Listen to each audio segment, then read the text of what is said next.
Ms. Glynn of the OAS, Mr. Dwight Lay of the OECS, and Mr. Gunraj of CARICOM, and all of our attendees who are joining us on the Zoom webinar and via social media and other media platforms. If you see me smiling a bit more this evening, it is because we are hosting our final consultation after 3 weeks of nightly sessions with you. And this evening, we are hosting the second round of virtual consultations focusing on the diaspora and looking at the report presented to the government of Dominica by Sir Dennis Byron after comprehensive review of our electoral processes. Over the last 3 weeks, we have held consultations across the island on electoral reform, and more specifically, as you already know, on the recommendations from the Sir Dennis Byron report. We have consulted, as I have told you, every evening with various groups. We started with the legal fraternity and political parties and independent candidates. We also consulted with churches, various religious groups, members of the media, NGOs, and other groups and associations.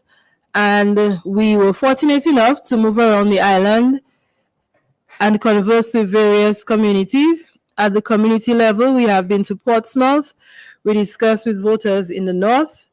We also visited Castle and hosted a consultation there for individuals living on the east coast of Dominica. We also went to Wesley at the Northeast Comprehensive School, where we hosted voters from the northeast. We came back to Roseau, and at Roseau, we were able to have very passionate discussions with individuals from the West Coast and the South. We also went back to the Northeast, to Marigot, and last evening, our final community consultation was at the Kalinago territory. All of these consultations have been very productive. We have heard the views of many Dominicans from a wide spectrum of society across the island. This evening, we understand the significance of the views of Dominicans overseas in the electoral process, and we are hosting a second round of consultations with the diaspora. The diaspora was initially hosted in our second week of consultations, but because of the number of requests and the number of individuals who showed interest, we decided to host another session this evening as our final session. As you already know, the report was conducted in 2 phases, and the AG will give a summary of each of the phases of the report, as he has done for the last few evenings. At this time, I would like to welcome Honorable Levi Peter with his presentation. Thank you, Madam. Thank you, Madam Chairperson. Our observers, Justice Anne Raphael Masaga of the Commonwealth Secretariat, Ms. Mellin Glynn of the Organization of American States, Mr. Dwight Lay of the Organization of Eastern Caribbean States, and Mr. Saz Guniraj of CARICOM, and the permanent secretaries present, as well as other government officials, and of course, those who are joining by live link and otherwise. Welcome and good evening to all. The chairperson has indicated that I will be going through the phases. I had intended to focus on a number of areas, but I am told that there are many who are anxious, chaffing at the bit to make their contribution, and I think the contributions of those who are listening are far more important than whatever I have to say. It seemed to me, so very briefly, I would say that insofar as, in particular, this particular consultation with the diaspora, judging from contributions that have been made so far, it seems to me that areas such as the Electoral Commission, its role in this exercise, as well as the recommendations that Sir Dennis has for it, is an important issue that will no doubt feature, as will, I suspect, identification cards, the issue of absence from Dominica, the right to vote and residency, confirmation or re-registration, access to the media, campaign financing. I don't intend to go into those in any great depth because I think it may be preferable if I listen, and where there may be issues in terms of issues of law or otherwise in relation to fact that I think is necessary to clear up, then I will seek the chairperson's permission to intervene at an appropriate point. Just to say on the issue of confirmation, which is probably of importance and significance to those of you in diaspora. The confirmation as is proposed by Sir Dennis is not really very significantly different, if it's different at all. In fact, I see no difference from what was proposed by the government of Dominica in its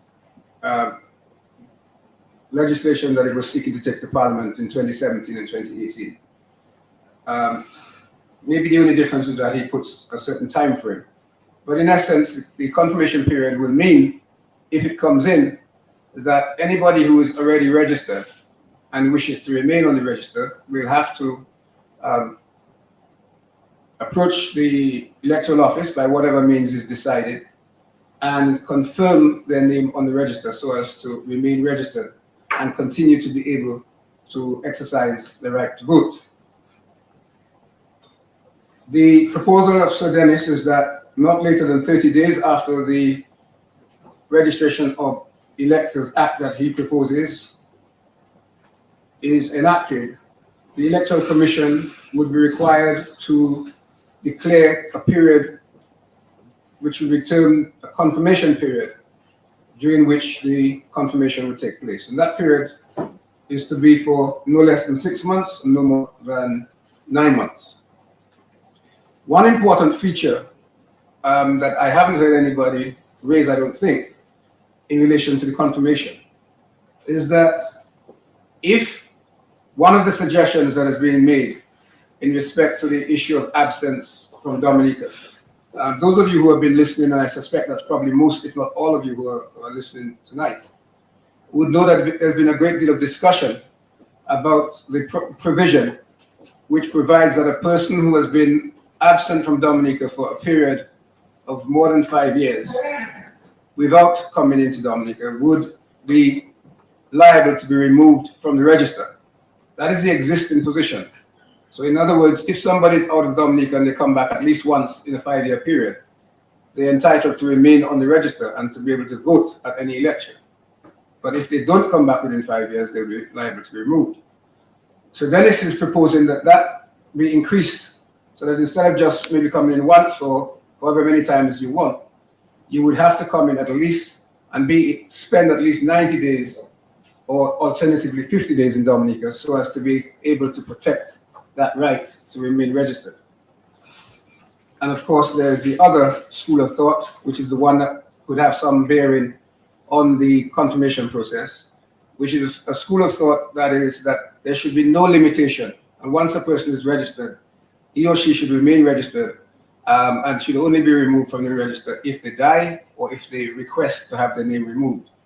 Well, obviously, if you think about it, if that should become the law, then there would, seems to me, be an issue as to whether you would need to be confirmed at whatever period. The current recommendation is that every 10 years, according to Sir Dennis, you would have to confirm your name on the register. But if that requirement of absence from Dominica in 5 years were to be removed, that is to say that a person's name would remain on the register indefinitely and would only be removed on death, then the confirmation, you might think, and I would suggest, would become irrelevant and would not be necessary. Since you are in the diaspora, I think the issue of confirmation will be important to you. The other thing that's been discussed is a suggestion that confirmation would take place abroad, overseas, in 4, 5, 6, 10, however many different jurisdictions. That is that clause 52 of Sir Dennis's proposed draft legislation. That's the Draft Registration of Electors Act. And Sir Dennis has put that in square brackets. That's to say that he's not putting it forward as a firm recommendation. He's putting it forward as something that the country might want to think about. So that's something that, again, you might want to discuss and consider tonight. I'm going to conclude by simply addressing something that I addressed a couple of nights ago, which is that I think a significant factor that it seems to me is not being considered or not being considered sufficiently by many in this consultation process, and indeed before it, but it's become very apparent, is that the right to vote is a real right. The issue of voting and democracy is something that has been fought for and hard won. And the move should be towards encouraging and facilitating more people to exercise the franchise and to vote, not towards reducing the capacity and the ability of people to vote. So people should only, I would suggest, and in compliance and conformity with democratic principles, should only be restricted on voting where that is absolutely necessary. So the effort should be to seek to make it easier for people to vote, not more difficult. We don't want to go back to the days when people had to own property to vote. You had to be of a certain status or class or a certain gender or sex, depending on the modern language determining individuals. But the reality is that I would suggest the right to vote should be at the forefront of all our discussions and deliberations. And Section 33(2) of the Constitution establishes a right to vote, and Section 33(2)(b) for any person who is registered, unless that person is disqualified from voting by way of the provisions of the law providing for disqualification. At the current time, there are only 4 grounds for disqualification in our law as it stands. 1, the person is of unsound mind. 2, the person is serving a sentence of imprisonment of 12 months or more. 3, the person is under a sentence of death in a Commonwealth jurisdiction. And 4, the person is disqualified by some other written law. I do not know that ordinary residents or any of the other suggestions that I've heard can properly, and I would suggest cannot properly, be brought within those heads of disqualification. So, ladies and gentlemen, the floor is going to be open to you. If there's anything I can assist on, I will do. But for now, I think we need to hear from you. Thank you very much. Thank you very much, AG, for that summary. At this point, we are going to open the floor for your comments and feedback. The issue of elections and voting is something that I know all of us are very passionate and very interested in. In Dominica, and over the last 3 weeks, we have been fully immersed and engaged in this conversation on electoral reform, on elections, on election process, across the length and breadth of Dominica, on social media, in conversations at your offices, probably in your telephone conversations. Everywhere we've had people speaking about this, so this is very important. Probably in their sleep, probably AG and myself in our sleep as well. But I would like to, we have a few hands that are up to go over the process with you. We are in a webinar, so if you would like to speak, you would need to put your hands up. We will call you and then we will promote you to be a speaker. You can make your contribution and then we'll move on to the next speaker. So we have a few people who are already lined up, and let's all remember to be respectful of each other's views, as we have said for the last few evenings. So we are going to start with Miss Athenia Benjamin, who is on. Athenia, can you unmute your mic and start, please?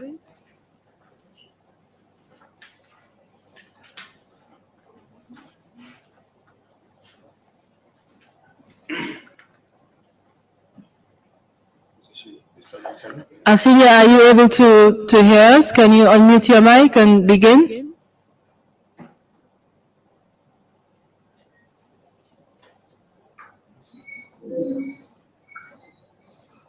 Okay, I believe you are on now. Hello? Yes, we can hear you very clearly, Ms. Benjamin. So can you go ahead, please? Hi, good night.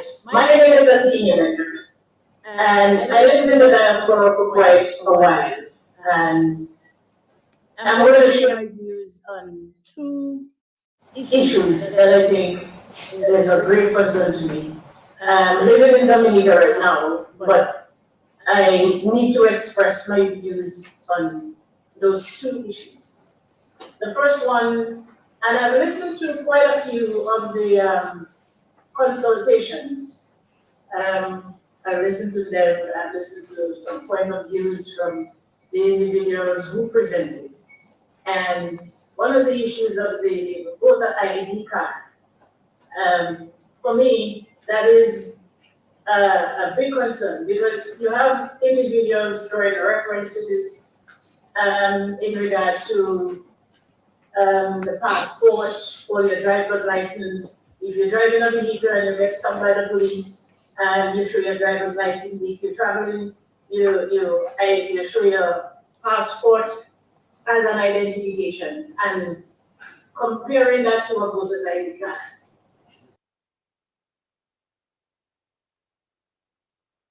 Economically sound decision would not implement a card that you have to gather all this information from to only be used once every 5 years. I think that is not a good, sound decision to make. And you cannot compare a photo ID card to a driver's license or a passport. You have a passport, you travel with it several times, probably several times a year. You go to the credit union, they ask you for ID, you go to the bank, you use your passport as identification. You are, as a driver, you have a driver's license, it's supposed to be on your person every time you sit at the back of a vehicle and you're driving. So it's continuous, you use it all the time. So to draw the reference saying that you use your driver's license when they ask you for your driver's license or your passport, that does not make sense because those identifications are used routinely. So it's not sound economically to do something you can only use for once. I am of the view that to implement a national ID card that can be used for multi-purpose, not only once every 5 years. That is not good judgment, in my view.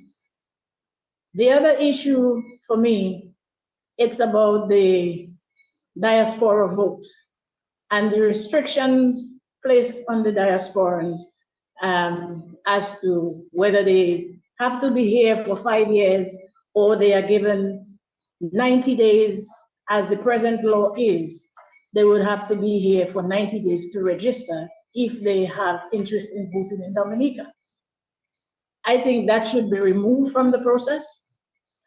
Most Dominicans living overseas, some of them do not have the ability or the status to vote in the jurisdiction or the countries where they live.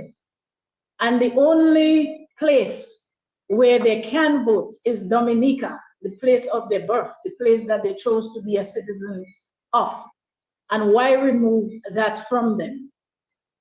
I've listened to quite a few presentations with people lambasting Dominicans living in the diaspora. And I would just want them to remember that you don't only need the Dominican diaspora when you are in distress. We have to be grateful. When Hurricane Maria hit and Erica, I worked as the coordinator for diaspora affairs for the government of Dominica. And the multitude of Dominicans who came in to support and to do whatever it is they had to do to help us, to remove us from that dire situation. They did it without any thought. They just did it because it was the right thing to do. And now we are in a position where the review of the electoral process is happening. And persons are recommending that there be a restriction for Dominicans living overseas for 5 years. After 5 years, if they did not return to Dominica, then the limit would be, they would be removed. I think that is archaic. We cannot go back to how it used to be. We have to improve and be inclusive. International agencies are encouraging small island states to work closely with the diaspora. Because one of the issues, in my understanding, with the sittings that I've had with other organizations, is that in times of disaster, because it's happening so frequent, it is impossible for them to provide the assistance that they need to give those places that are affected. So they are encouraging small island states to work closely with the diaspora, to map out their diaspora. So when we in need of certain expertise, or when there is a disaster, we have a resource that we can tap into. So we cannot, in this dispensation, try to exclude Dominicans from getting involved in the electoral process. It is not a forward-thinking thing to do. We are supposed to include Dominicans, remove the restrictions. Dominicans living overseas, they should not have a restriction to participate in the voting process. It should be onus on them whether they want to participate, but you do not remove the ability to participate. So you excluded them. We've had this divide with the locals and the diasporans. We are supposed to merge that together. And this is one of the opportunities, I think, presented to the government of Dominica to be inclusive and to remove the restriction of the 5 years and let it be limitless. If a Dominican wants to return to vote, they should do so on their free will, but there should not be a law restricting them from participating in the electoral process in Dominica. Our Dominican diaspora have been very good to us, and we need to show them that we embrace them and they are part of us, and we want to work together with them. So on these few words, this is what I have to say this evening. Thank you very much, Ms. Benjamin, for your contribution. And we are going to move to Mr. Glenford Merrifield and then Donovan Fabian. Glenford Merrifield.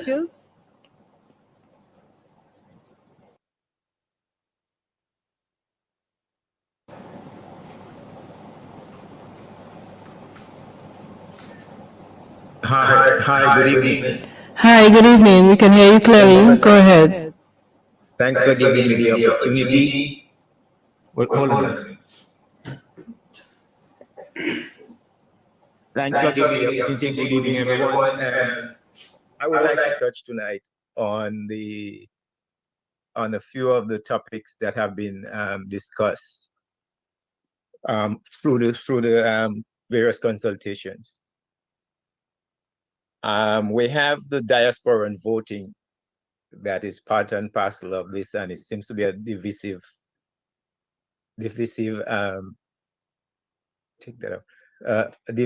issue. We have what we say as a condition as residence and domicile. Domicile being where you choose to live, where you have declared that anybody who wants to find you will find you there. You go to the courts, you give your address as your the domicile. You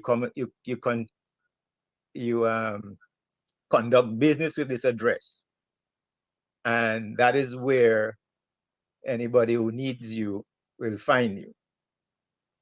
If you have property on another part of the island, let's say in Portsmouth, you are not allowed to vote in Portsmouth elections because you do not live in Portsmouth, although you have property interest in Portsmouth.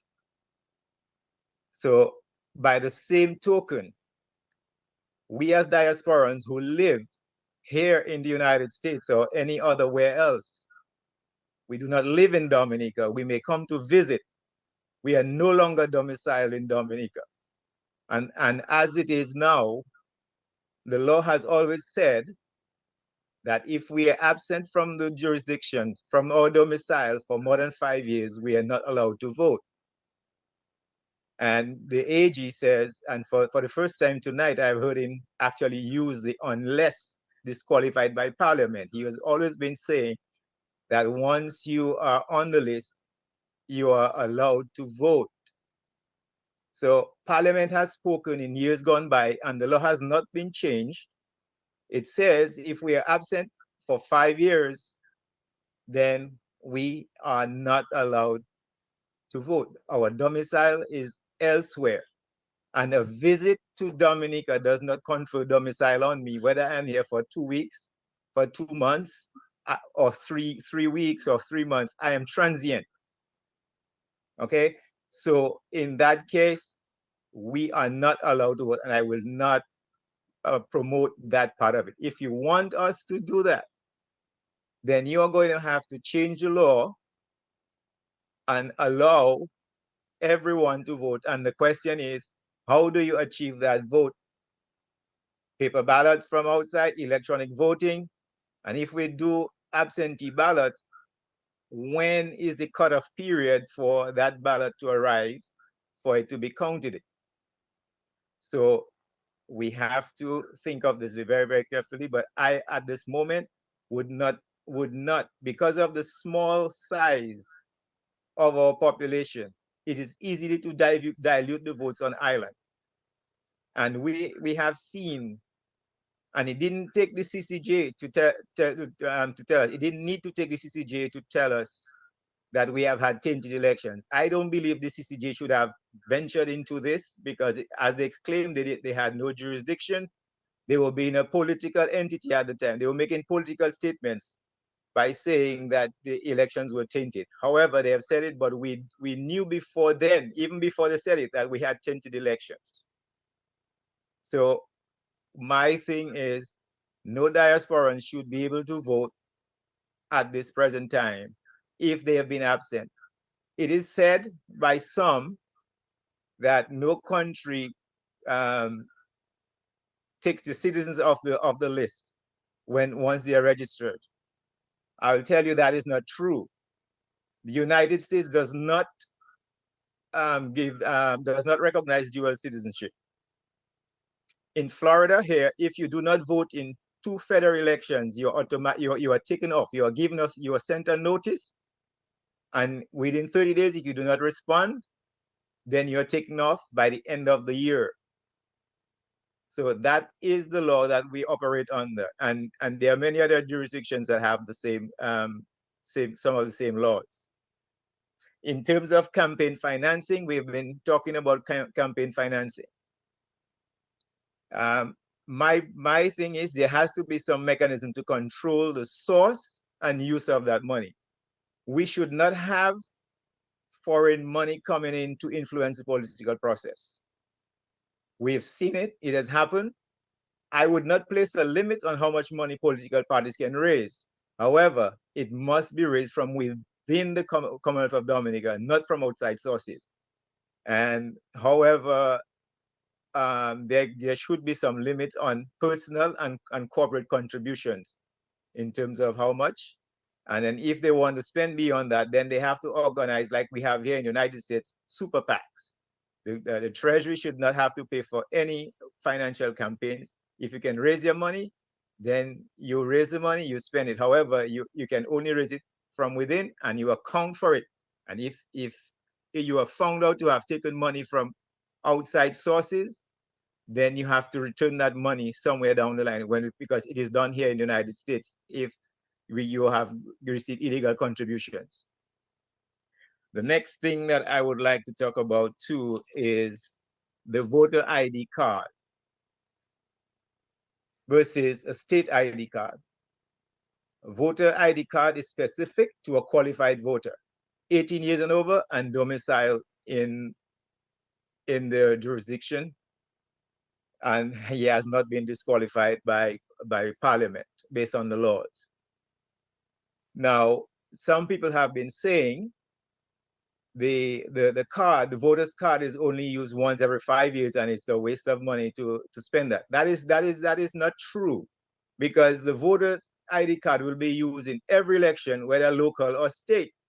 And you have multiple elections, state and multiple local elections during those periods before that 5-year period of a state election. In terms of expiration date, my voting card has no expiration date, so there should be no expiration date on that voting card. You should only have that card changed if you change the name. For example, you got married, you change your address, okay, or your polling station has been changed, then the electoral office sends you a new one. Those things are free. You don't have to pay for it. Your state ID, any form of state ID, you pay for it. If the state puts an expiration date on it, when it expires, you replace it. Now, some people are talking about, oh, what if I lose my voting card and how am I going to vote? You could make the same argument for the ID card. You could lose it too. The problem is if you do not have your ID card with you, there are ways you can vote. Here in Florida, you would get a provisional ballot. You would vote. They would put that ballot aside, and when they match the signature on that voting ballot with yours, then that vote is counted later. So at the PM, in terms of talking about for the ID card, making the argument for the voter ID card, that Florida uses 14 forms of identification. Yes, we use those to identify you, but that does not qualify you to vote. Your voting card is what makes you eligible to vote, but we can identify you because it does not have a picture, and you bring an ID, a state ID, or one of those other forms of identification that will tell the polling station people who you are. So that thing is erroneous. So I would like to clarify that. I think I have one more thing that I want to talk about. Where is it? List cleansing. Well, it goes on with in tandem with the diaspora stuff, where if you are not absent, if you're absent from Dominica, then you should be taken off the list. If you want to come back at some time, you'll go back to stay in Dominica. You take up residence again. It's easier to get back on the list. You can re-register. Registration is free. You don't have to pay. It doesn't cost you a dime. Now, there's talk about, okay, there is this process with the death certificates and between the registry of death, register of deaths, and the electoral office. Yes, that is there. You have there are sometimes though people die, especially if they have migrated, and we do not know if they die. Maybe now you have a little more of tracking this, because now with social media, you have people putting their death announcement on Emo News or calling DBS and put something on there. But if there is not that interaction between the media here with the people who die, their family members, that person is going to stay on the list. So how do you get that person off the list? 5-year absence would very much take care of that. Now, last night, I heard a recommendation, something that I had been thinking about for a long time, and it was brought up by basically a cousin of mine, and it deals with the Carib chief being the representative or a representative of the Carib people, and that is for a second part of the review. But I would like to echo that statement. the Carib chief should be a non-participant seat in the parliament. While we are at it, for the next part, you need to think about reducing the number of constituencies. In Dominica, it's too small to have 21 constituencies. And we should also have an executive president, get rid of the prime ministership, and have one executive president. Thank you. I hope we see something meaningful come from those discussions, something that is workable and acceptable to everybody. Have a good night. Good night, and thank you very much for your contribution, Mr. Merrifield. I believe the point that was being made last evening was that there are a number of pieces of identification that could be used in Florida. And based on what you are saying, there are two aspects to it. So there's a voter ID that makes you eligible to vote, but then you can still utilize the 14 pieces of identification to identify who you are. I think what we are looking at in Dominica is how do we combine these two things, what makes you eligible to vote and what identifies you at the polling station. At this time, we will take Mr. Donovan Fabian. Donovan Fabian, are you on?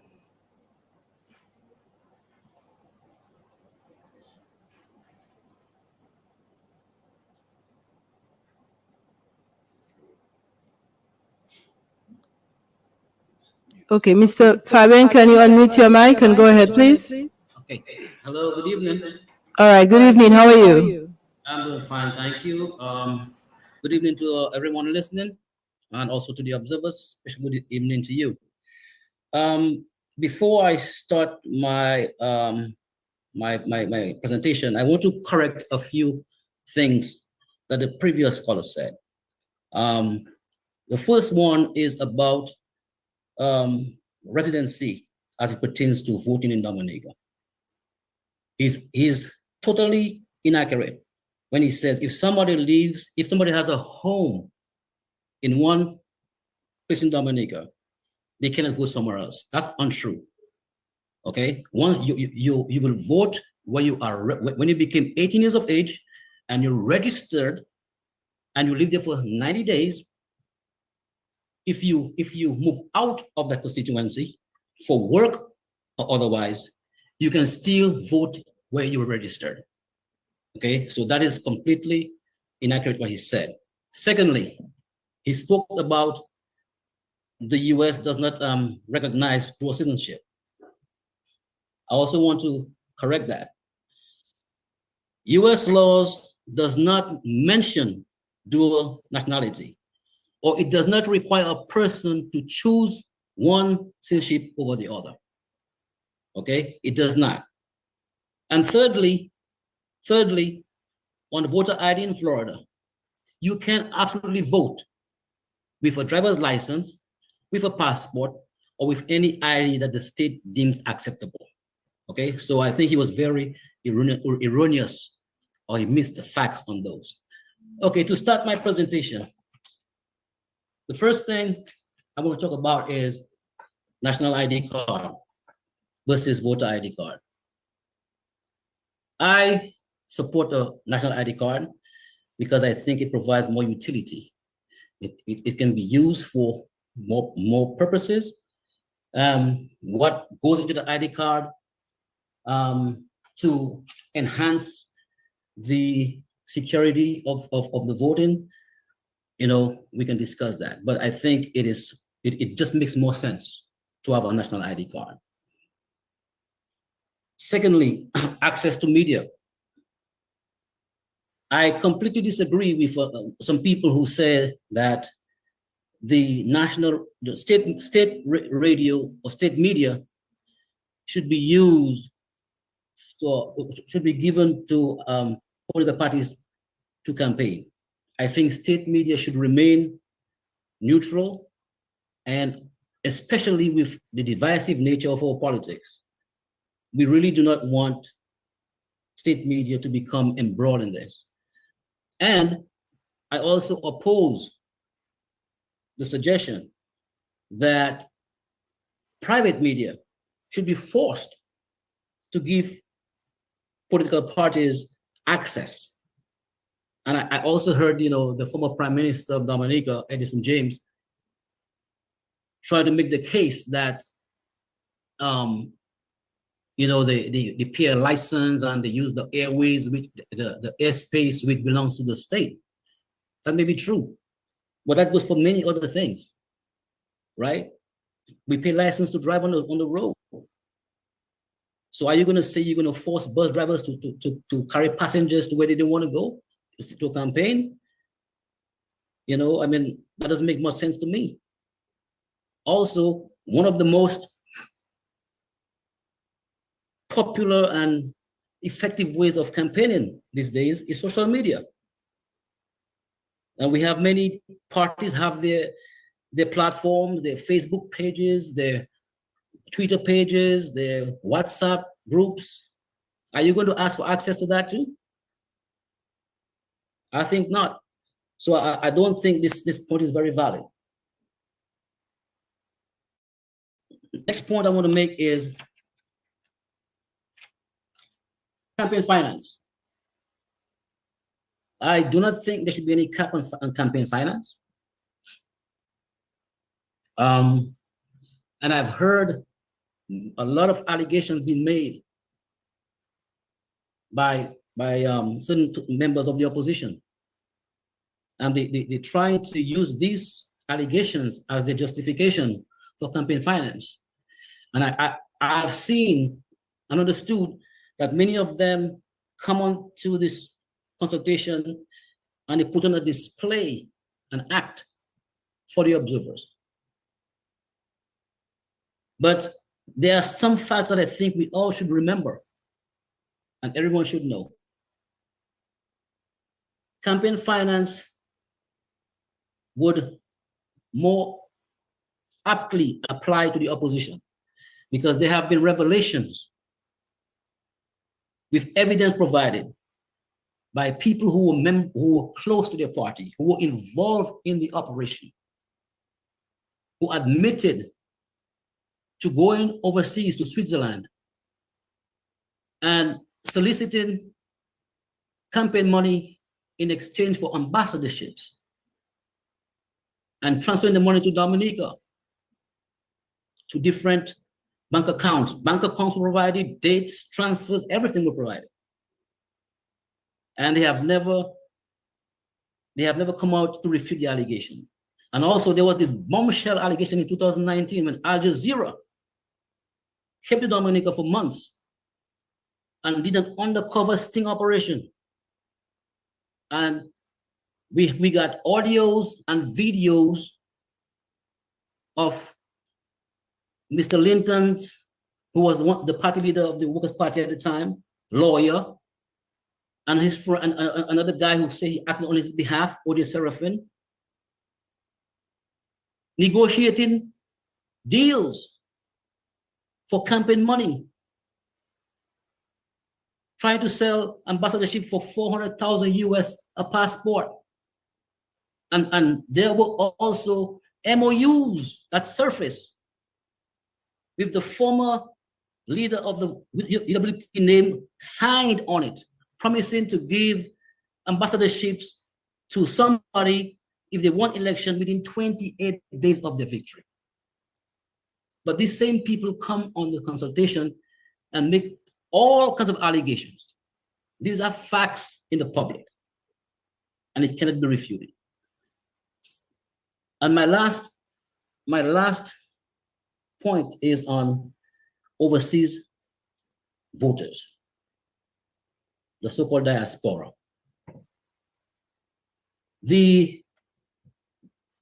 I read in Mr. Barron's report that the objective of his report was to modernize the system and to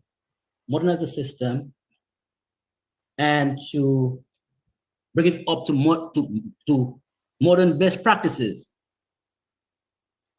And modern best practices at this time dictates that voting should be made easier for every citizen who has the right, who has been given the right to vote, who is registered on the list of electors. When you're born in Dominica, and when you turn 18 years old, and you're registered to vote, you should not be disenfranchised because you traveled overseas. All right? Canada Supreme Court said it was not constitutional to do that. And they overturned the law that stood for many years. England has just done it. The USA has this law for years. If you're a US citizen and wherever you live, they send you your ballot. They want the citizens to be part of the process, because every citizen has the exact same right as the citizen living in Dominica.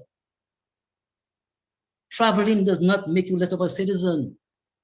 And we've heard many excuses that if you travel, the laws of the land doesn't affect you. That is nonsensical. Because the diaspora community maintain close contact with the country. They have an interest in their country and the future of the country. And they should have a say as to who's best able to rule it and develop it. Who has shown the ability to do the work for the people. So all these, and I mean, some of the excuses don't make sense. Like I said the last time, they bring the issue of paying income tax. But how can that make sense when in Dominica we have people who don't pay income tax because if they don't meet the elderly who retired, they don't pay income tax. People, young people who are just 18 registered going to school, they don't pay income tax. So that is a flawed argument. And it is really mind-boggling that we're living in this modern age where we are all interconnected. We have the observers right now here from different locations across the world, and they're taking part in this consultation with us in Dominica and the diaspora. So I mean, we cannot be going back to the days when voting was a condition upon some material, advantage, some land or money or taxes. That doesn't make sense. And I advocate and I support the right of every Dominican to vote, and I completely reject the suggestion that we have to be back in Dominica for 90 days or 50 days to maintain our rights to vote. And I also would strongly propose that this 5-year arbitrary imposition law be removed, be stricken off the books, because it is arbitrary. As Canada said, it's an arbitrary law that denies people their fundamental rights to vote. I suggest that this be stricken out, and once you are registered to vote, you have the right to vote until the day you die. Thank you very much. Much appreciated the time. Thank you.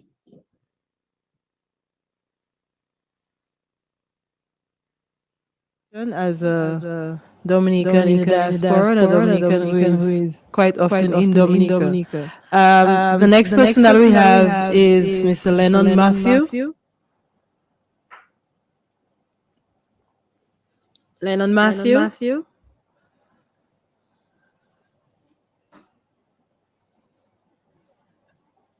Okay, so I think we have Mr. Matthew with us now. Can you hear me? Yes, we can hear you very clearly, Mr. Matthew. Go ahead. All right. Good evening to you. Good evening to your listeners, the observers here, and to Dominicans living at home and abroad. Interestingly enough, I'm gonna be transparent as possible. As you said, the name is Lennon Matthew, and I'm from the lovely village of Benz.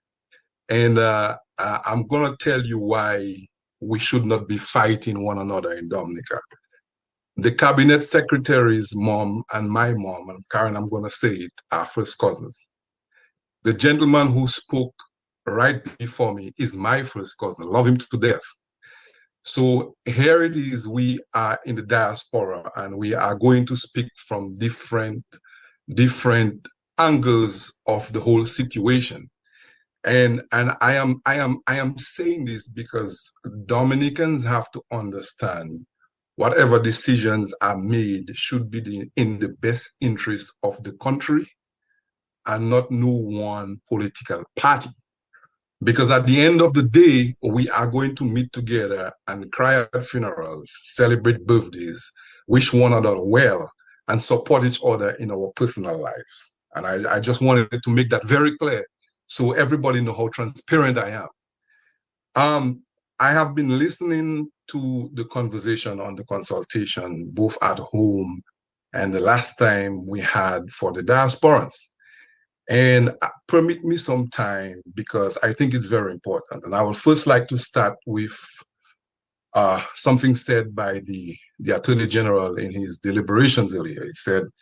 He said that voting is a significant factor in the democratic principles. And I am glad he said the democratic principles because I think what is lost in this entire consultation is the bigger purpose for why we have electoral reforms. And in anything in life, you have reforms when the current situation is probably needs to be up to date. It's not working as originally intended. And we all know when time change, rules, laws that were made 40, 50 years ago sometimes have to be amended to keep up with the current times. So therefore, you have consultations, you have reforms.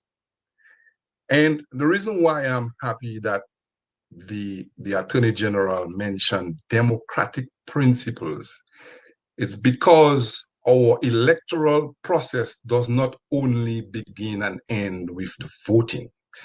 Democracy does not begin and end in voting. Democracy is a continuous process that needs the participation of citizens to work. And by that, the voting is correctly a very important and significant factor of that democratic process. In the past few consultations, I have heard arguments about disenfranchisement of voters. And I understand the Constitution, the supreme law of the land, sets up the definition of who is a citizen and the rights of citizens. And as the Attorney General said, Constitution, Section 33 2A talks about the right to vote. 2B talks about person's disqualification. As the law stands, and you said, diasporans are not ineligible or prevented from voting. As the law currently stands, citizens of Dominica who live abroad can come home to vote. There is no restriction. Well, I shouldn't say there's no restriction. The law is not necessarily preventing diasporans from voting. What the law has done, like it did in Section 2B, it puts up a qualification for which you can vote.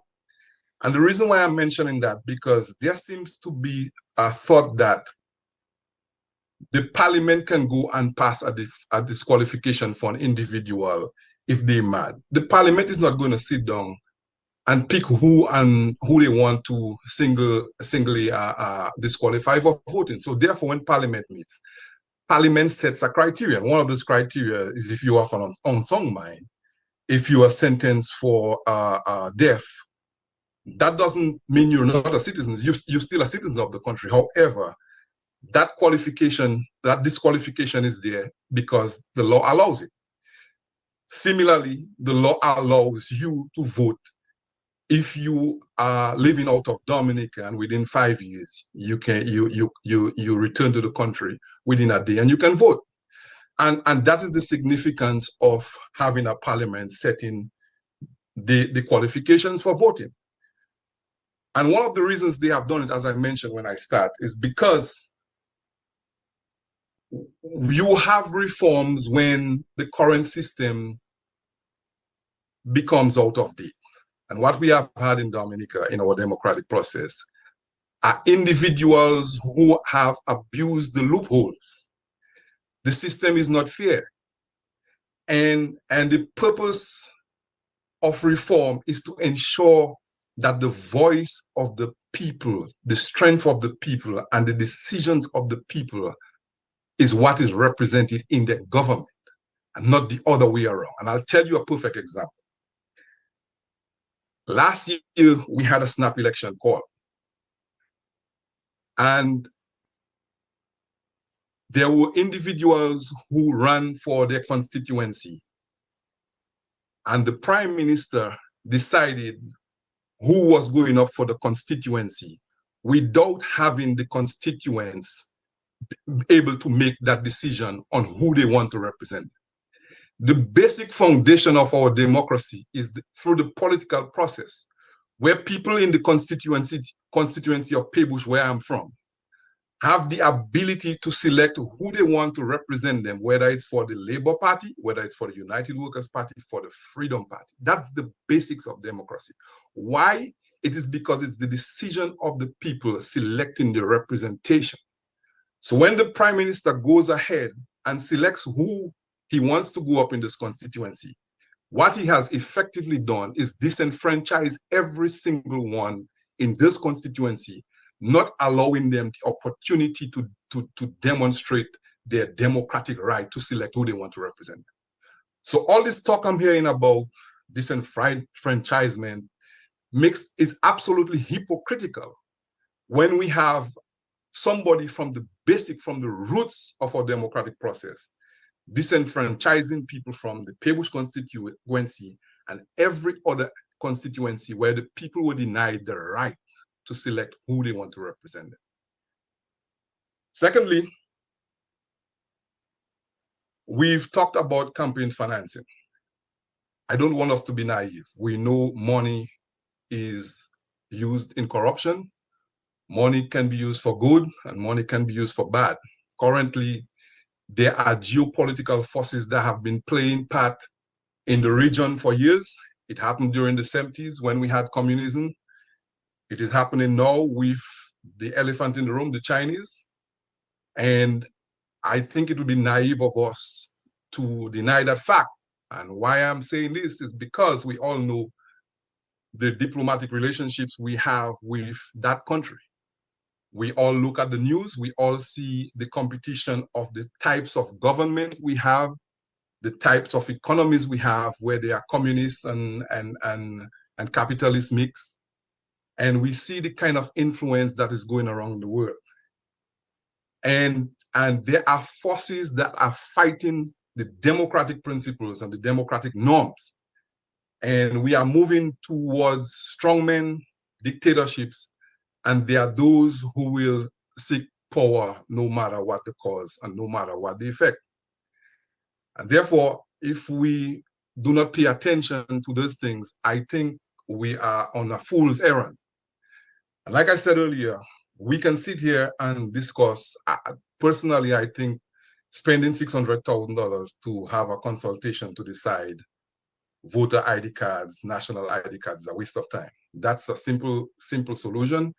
You have an ID card that has information of your polling stations, whether you want to call it national ID, as long as the card has all the information to identify you as the individual, identify what polling station you are, and can serve the purpose of ensuring that Jack Rabbit is Jack Rabbit who votes in polling station 1. That's a no-brainer. And I have also heard the argument that getting voter ID cards is expensive. And the same ones who say it's expensive are the same ones who say there should be confirmation and registration of voters overseas. So let's be realistic. One of the ways we cleanse the voter list is by removing dead people on the voting list. The simplest thing the government could do. I'm not saying political party, the government. And that means I'm referring to every government, whether it's Labour, Freedom, or UWP. The simplest thing they could do is cleanse the voting list out of dead people.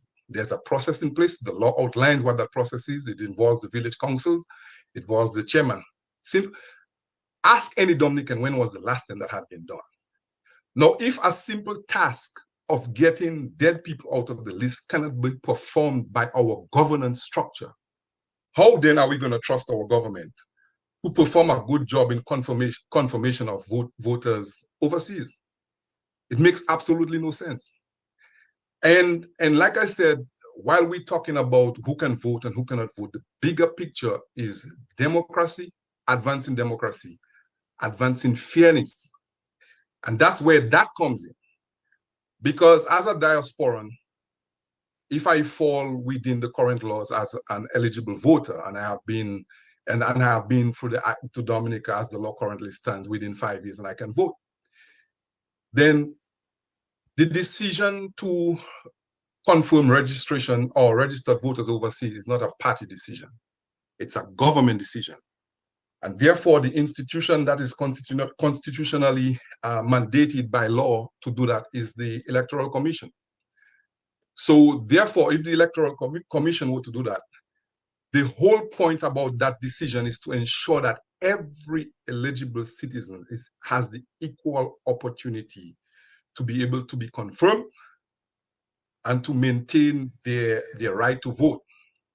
If the government cannot perform that and ensure that every Dominican is duly registered and not disenfranchised, then the best option is to not deal with that at all. And the best option is to let Dominicans in Dominica vote. Because if at this point we cannot clear a list out of dead people, then how are you telling me you are going overseas to do registration or re-registration of people? I don't understand. Lennon, Yes. I would not want anybody to think that because you are my cousin, I'm going to allow you to speak for the entire evening. So we do have a long line of speakers after you. We've been on for a little while and you asked for some time. But Yes. we are going to move on. So I would Yes, like you, I'm going to give you 30 seconds to wrap up. Can I make one point? This is the last consultation. This is my first time on here. There are several people who have called multiple times, and I know you didn't say anything to stop them. So, but I will respect your decision. No,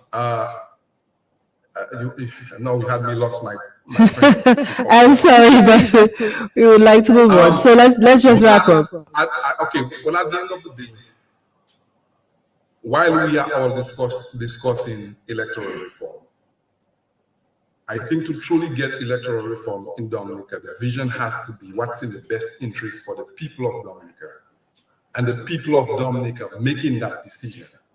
And if Parliament sees it fit that there is an unfair advantage of having diasporans, understanding that the margin for error sometimes is one vote in a constituency, the objective has to ensure, one, there is democracy, full democracy.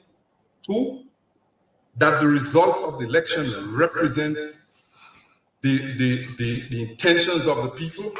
Three, there is no unfair influence through money or other means by international sources, by other countries and individuals who have self-interest. And four, that the people who benefit from this consultation process and whatever law passes is the people of Dominica, no one individual. Thanks for the limited time, family, and I do hope that you guys are operating in the best interest of the country. Still love you guys.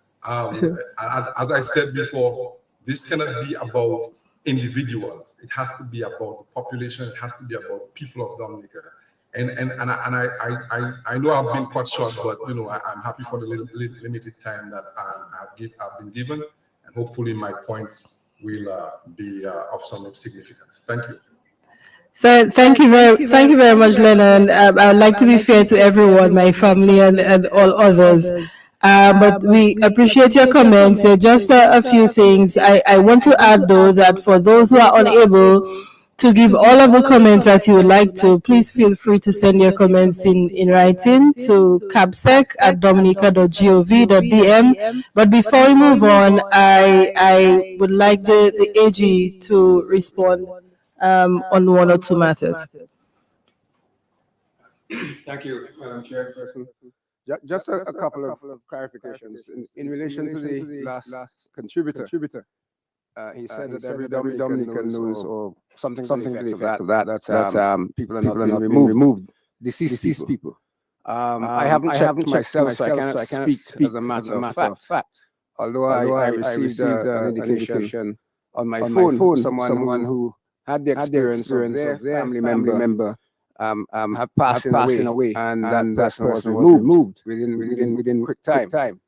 But what I can tell you is that I get copied in on details of people who are deceased, which is conveyed by the registrar to the chief elections officer, chief registering officer, both one and the same, on a regular basis. And I just went back and looked, and the last that I received was on the 16th of August, covering a 6-month period.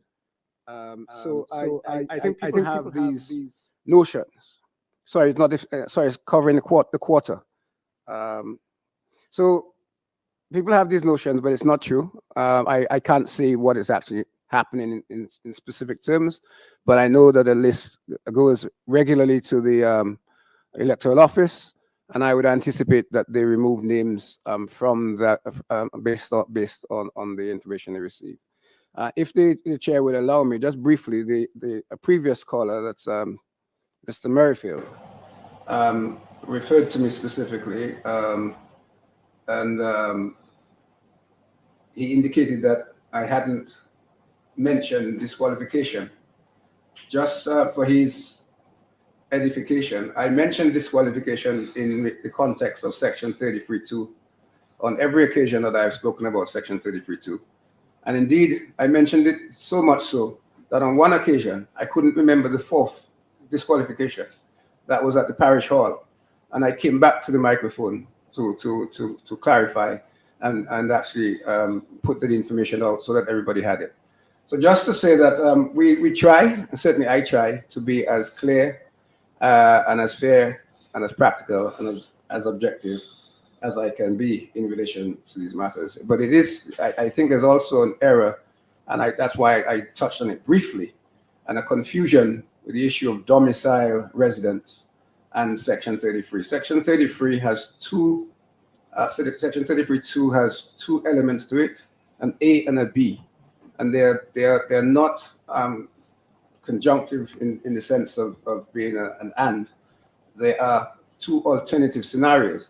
And just to put it out there, and it might be part of further discussion, that the section dealing with absence from Dominica in the 5 years that Parliament provided for, it may well be that the reason that Parliament, and this is just to I have my own views, but I just put it out there so that people may want to consider this.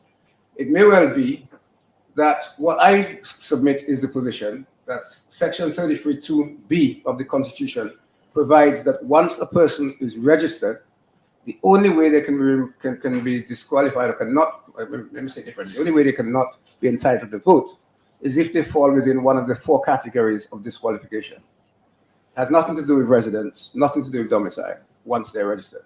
Oh, and I would suggest that it may well be that it is in light of that fact that Parliament, at some point in the past, thought that it was necessary to impose a 5-year limitation. Because in the absence of that 5-year limitation, what some people are asking for now, which is that there should be no limitation upon someone who's registered, would prevail. So it may be that that 5-year limitation that some people are referring to is an indication that there is indeed a right to vote once registered. I'll pause there. Thank you very much. Thank you very much, AG, for that clarification. I believe we have Mr. Kirby Samuel who is on. Kirby, can you go ahead, please? Good evening, CAPSEC, and good evening to the Honorable Attorney General. I'd also like to say good evening to the observers who have been with us through this exercise time and time again, and to everyone who has been listening. I have, whenever possible, sought to tune in to listen to the discourse, and I had to tonight join in to give my own 2 cents. As a Dominican, and not just a Dominican, but as a proud Dominican currently residing overseas, respectfully, I find it highly offensive that persons would seek to limit or take my right to exercise my franchise in my country. As I speak to you, I can think of at least 3 friends, in addition to me, 4 of us, who have in the last 2 years either built a home in Dominica or are currently building a home in Dominica. And it offends me greatly that persons would peddle that I am less of a Dominican and therefore I cannot vote. The right to vote is a right that persons died so that we could have, so that I could have as a Dominican, and I just find it highly offensive. So that is my first point. I understand from time to time that there is a need, and there would be a need for persons to, or for us to reset and for us to look at things again.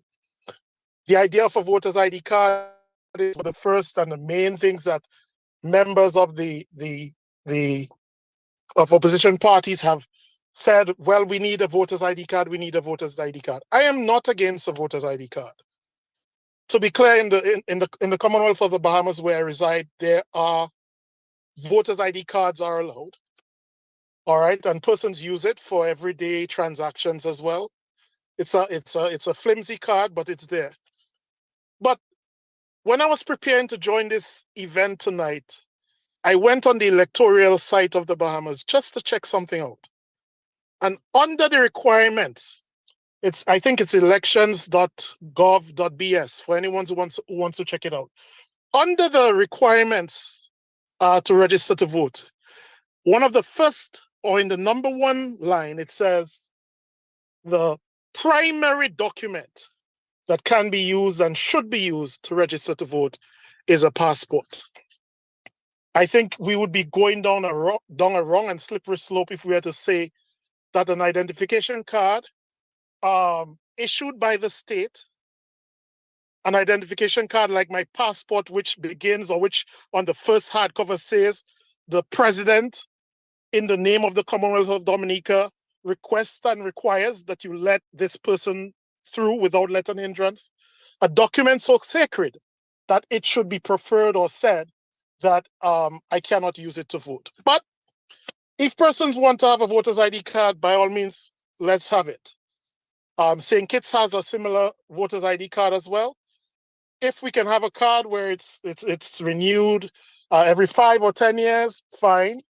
But I think if we decide that we want it so much, certainly let's have it. It will cost the state. That will be money that will be taken away from other programs like the Yes We Care program and others. But if it's deemed necessary, let's do it. But I want to address this fallacy that certain persons have, because I do not want the observers to leave Dominica with the misguided view that certain persons have tried to peddle, that dead persons vote in Dominica and elections are tainted and all of that. There is something that I have been listening intently, hoping that some persons would have highlighted throughout the consultations. And as a caveat or as a disclaimer, subject to correction, I'm not sure if somebody said it when I was not logged in, but this is this point.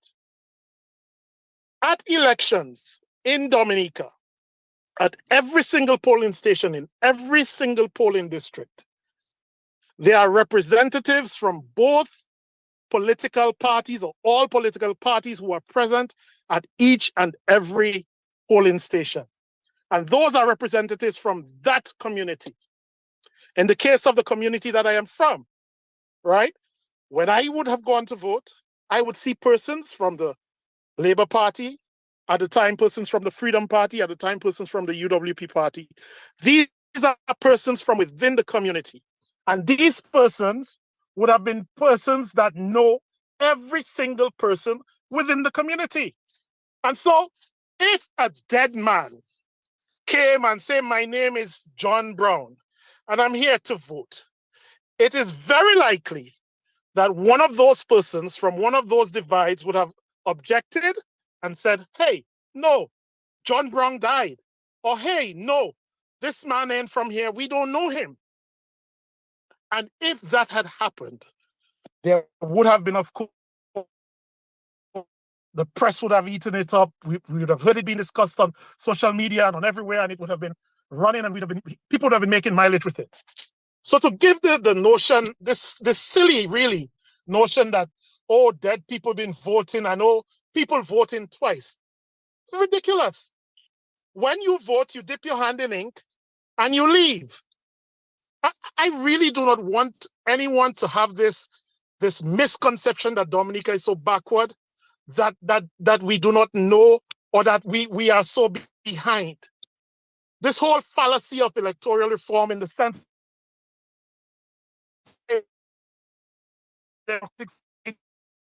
from 19 just, if there are ways that we can strengthen that, do,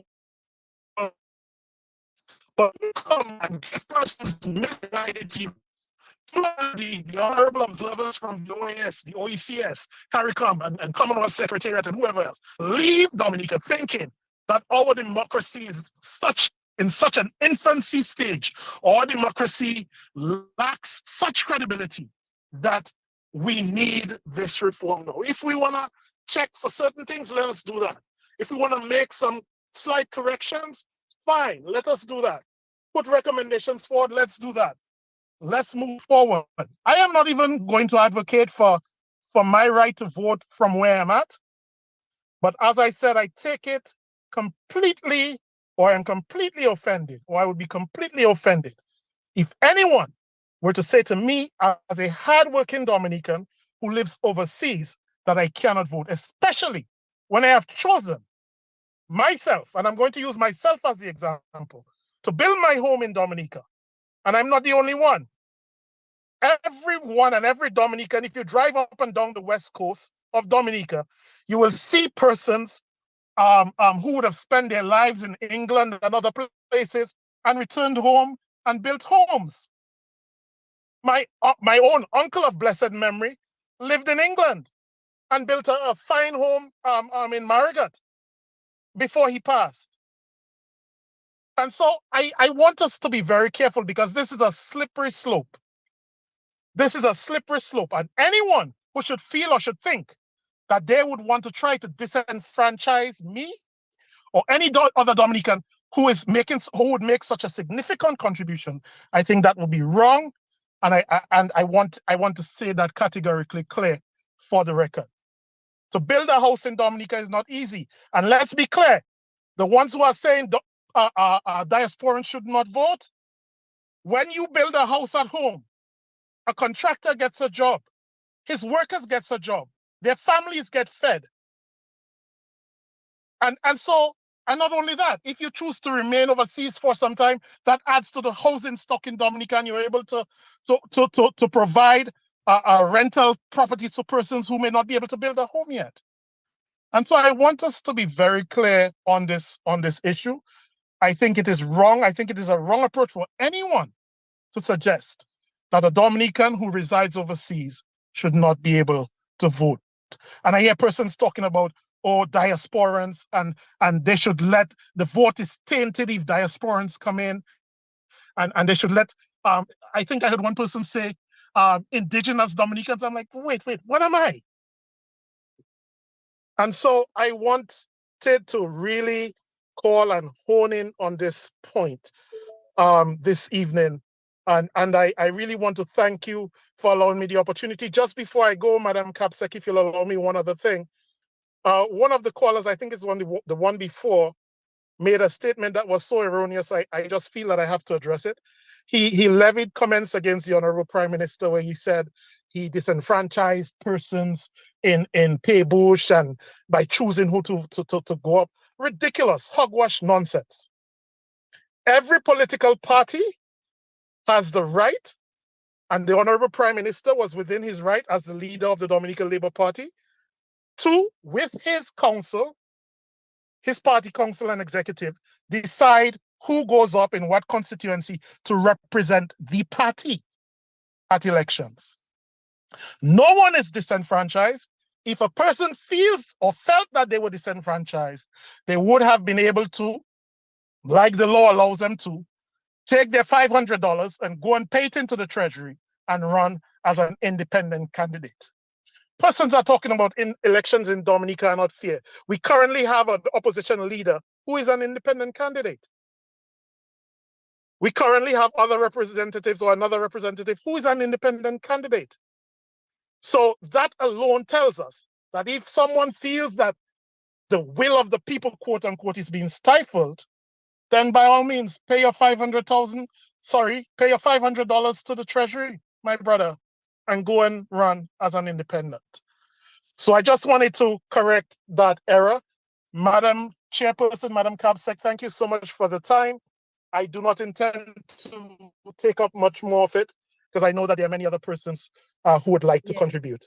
Thanks again. Thank you very much, Kirby, for that contribution, and we do appreciate your views all the way from the Bahamas. I believe we have Miss Frances Del Sol, who is on. Frances?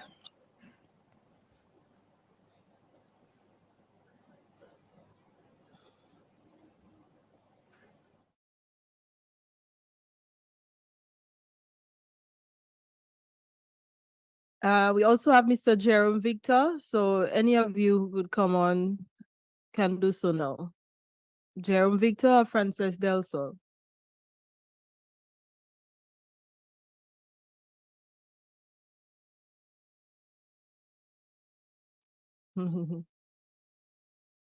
Okay, Frances, I believe you are on now. Can you unmute your mic and start?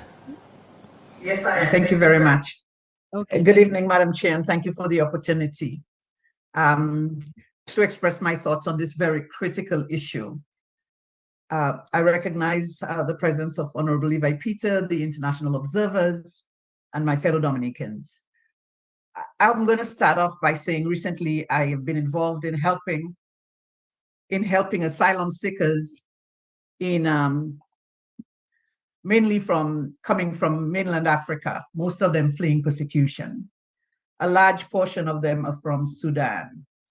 And I have to say what they would give, the only shirt they have on their backs, the only shirt they arrived with in Canada, to be a part of this consultation, a process like this where they can contribute openly, to be a part of a discussion forum like this for the development of their homeland.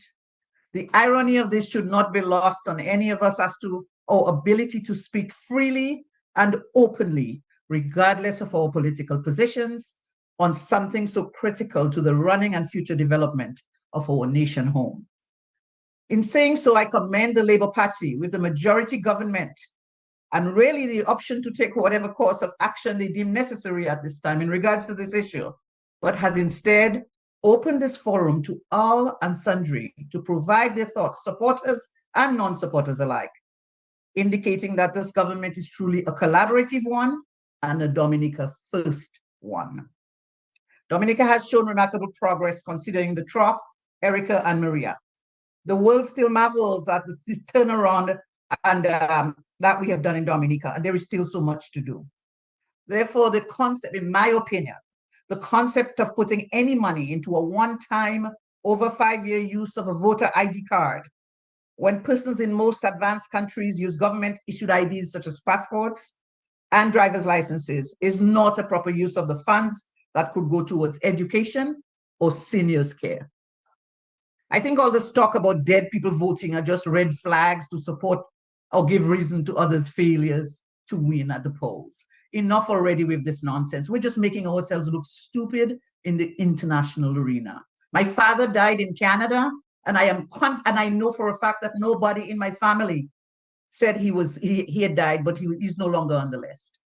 So I also marvel at all these people that are tied up with the government providing travel for voters. My mother, in the early 1990s, received a free ticket to come and vote for, as a freedom-fighting Granby. That was, the Labour Party wasn't in power then. That being said, many of us have the capacity and the ability to come down to vote. You mustn't assume that Dominicans are going to wait for a ticket just to exercise their right to vote, are waiting on a free ticket. It's not that way, or that way enticed to do that. This morning, I decided to look at my passport, and in between 2016, May 2016 and December of 22, I've been to Dominica 11 times for more than 3 weeks on each occasion. For the last, every time I travel to Dominica, I say, this is home. I am going home. Home is where the heart is. Home is where we say in Dominica, where your boy, your berry. Home is where you contribute when and as necessary, because it's our homeland. We are afforded this birthright, being Dominicans, and all that comes with it, including our right to vote, and that must not be taken away from us.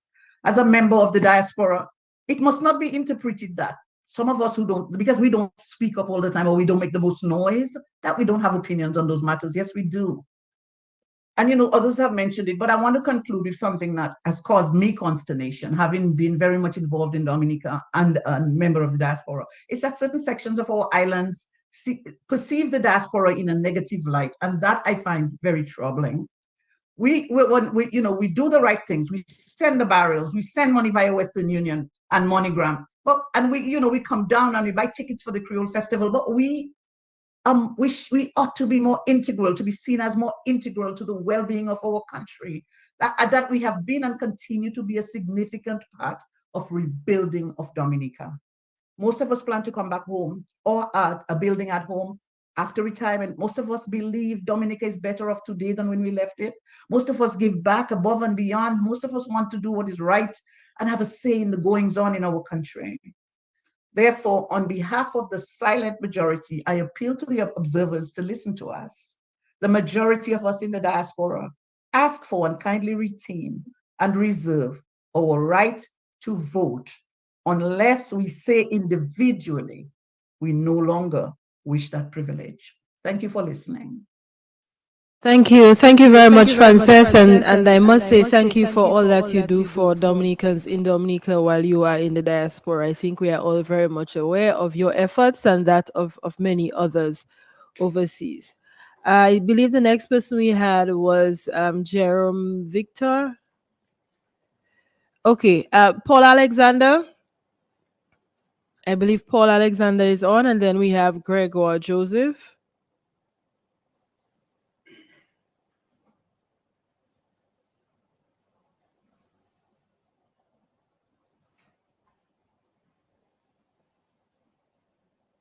Paul Alexander, Gregor Joseph. We also have Ambrose Thomas lined up. I believe you need to, our staff manning the Zoom, they are sending you a request. You need to accept the request to be a panelist so that you can be given the rights to speak. So if you get a request, okay, I believe Gregor Joseph is on now. Can you go ahead, Gregor?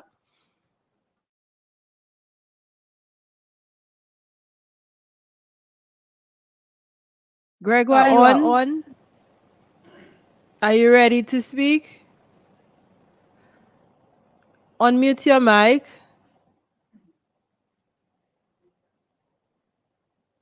And then you can go ahead. I believe we also had, okay, Gregor, I think you are unmuted now. Can you go ahead, please? Yeah. Can you hear me? I can hear you clearly. Hello? Yes, we can hear you very clearly.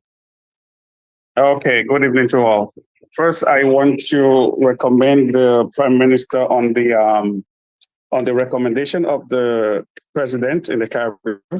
I think that was well deserved. And I want to touch on a few things. I had something prepared, but because of all people calling, I'm going to change what I'm going to say. I want to pose 3 questions to the AG.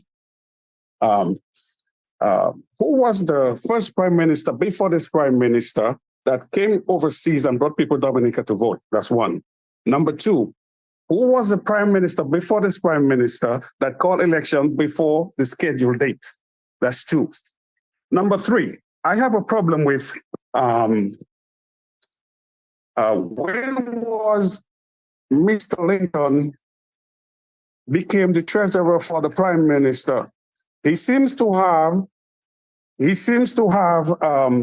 how much money the prime minister collect, how much money the prime minister spend, but if all the money that they collected, with donations that we give, up to now they cannot give us an amount of how much they have collected.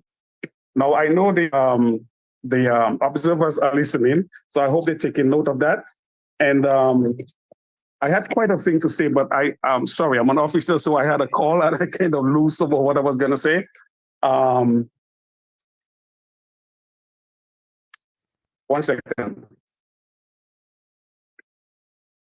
Now, overseas voters, it appears that the UWP does not want us to come home to vote.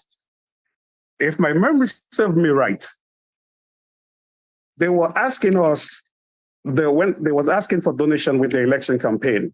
And if my memory serves me right, they had three phone lines. They had two local lines from Dominica and they had a diaspora line.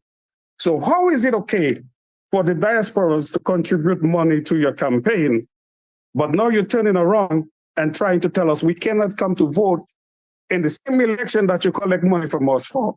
So maybe you should start thinking of how to give us back our money that you collected. Sorry, my phone is ringing, so I have to run. Sorry about that. I'm an officer and we're kind of busy. But I will come back if I can. Thank you so much.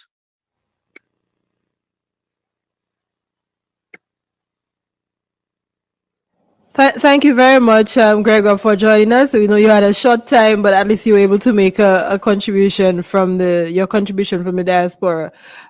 We have Paul Alexander, who is on now. Paul, can you unmute your mic and go ahead, please?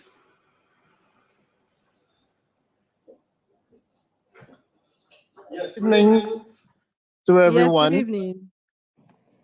I want to thank you for accepting my call and giving me the privilege to be part of this forum tonight.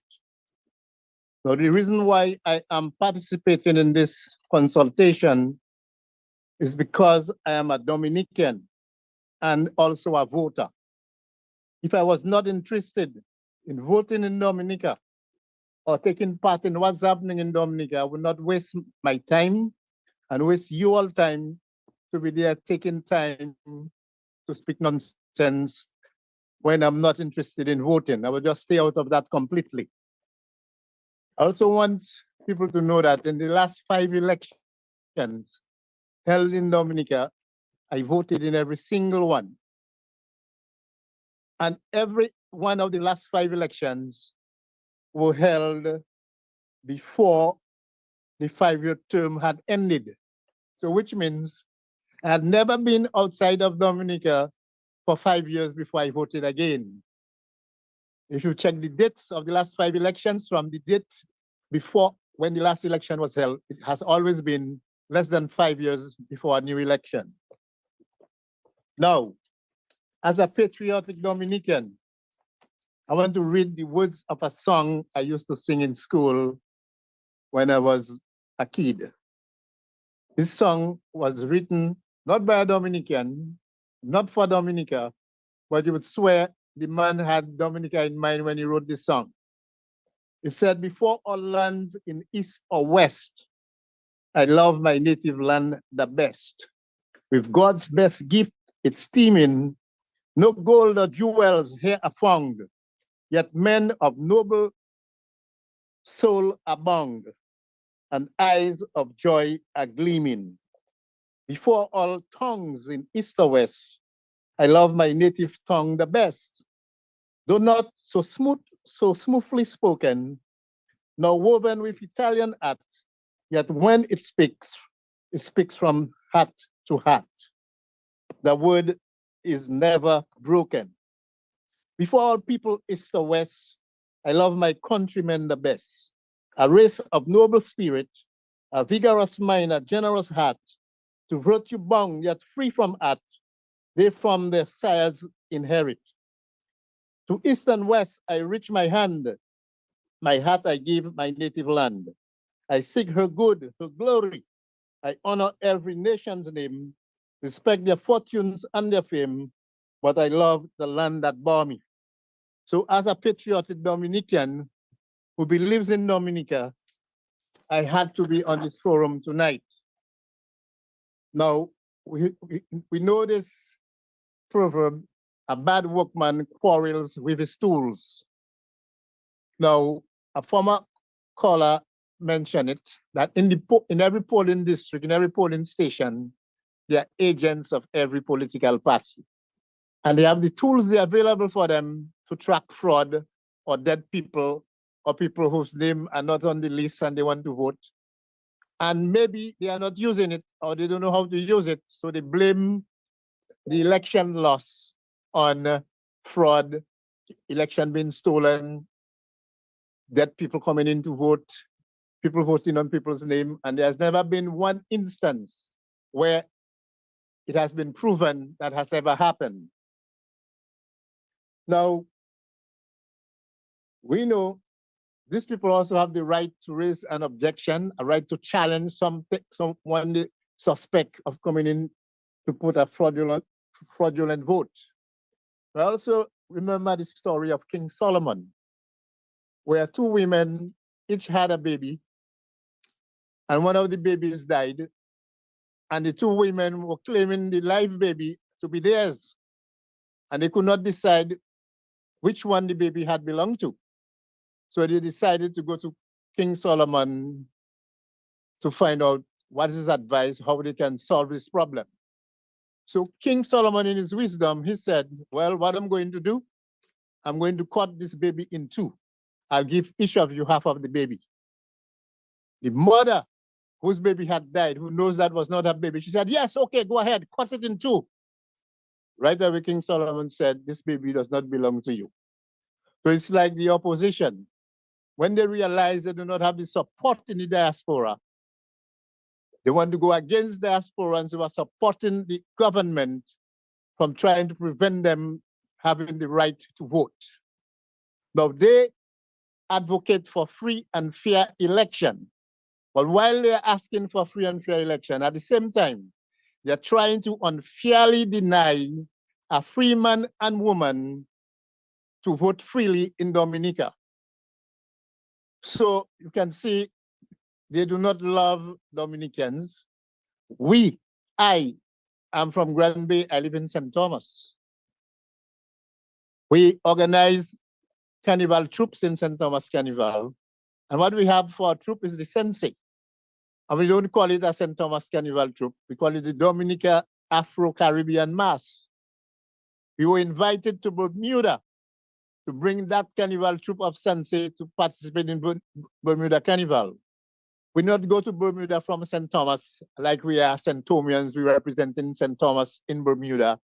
We went there as Dominicans living in St. Thomas who went to promote the culture of Dominica in Bermuda.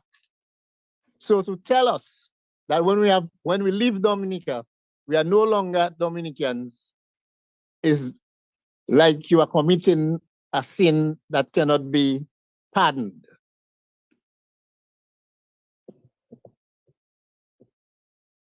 Now, I am totally against limiting the amount of time a Dominican can stay overseas before coming back to Dominica to vote. Once you are Dominican for life.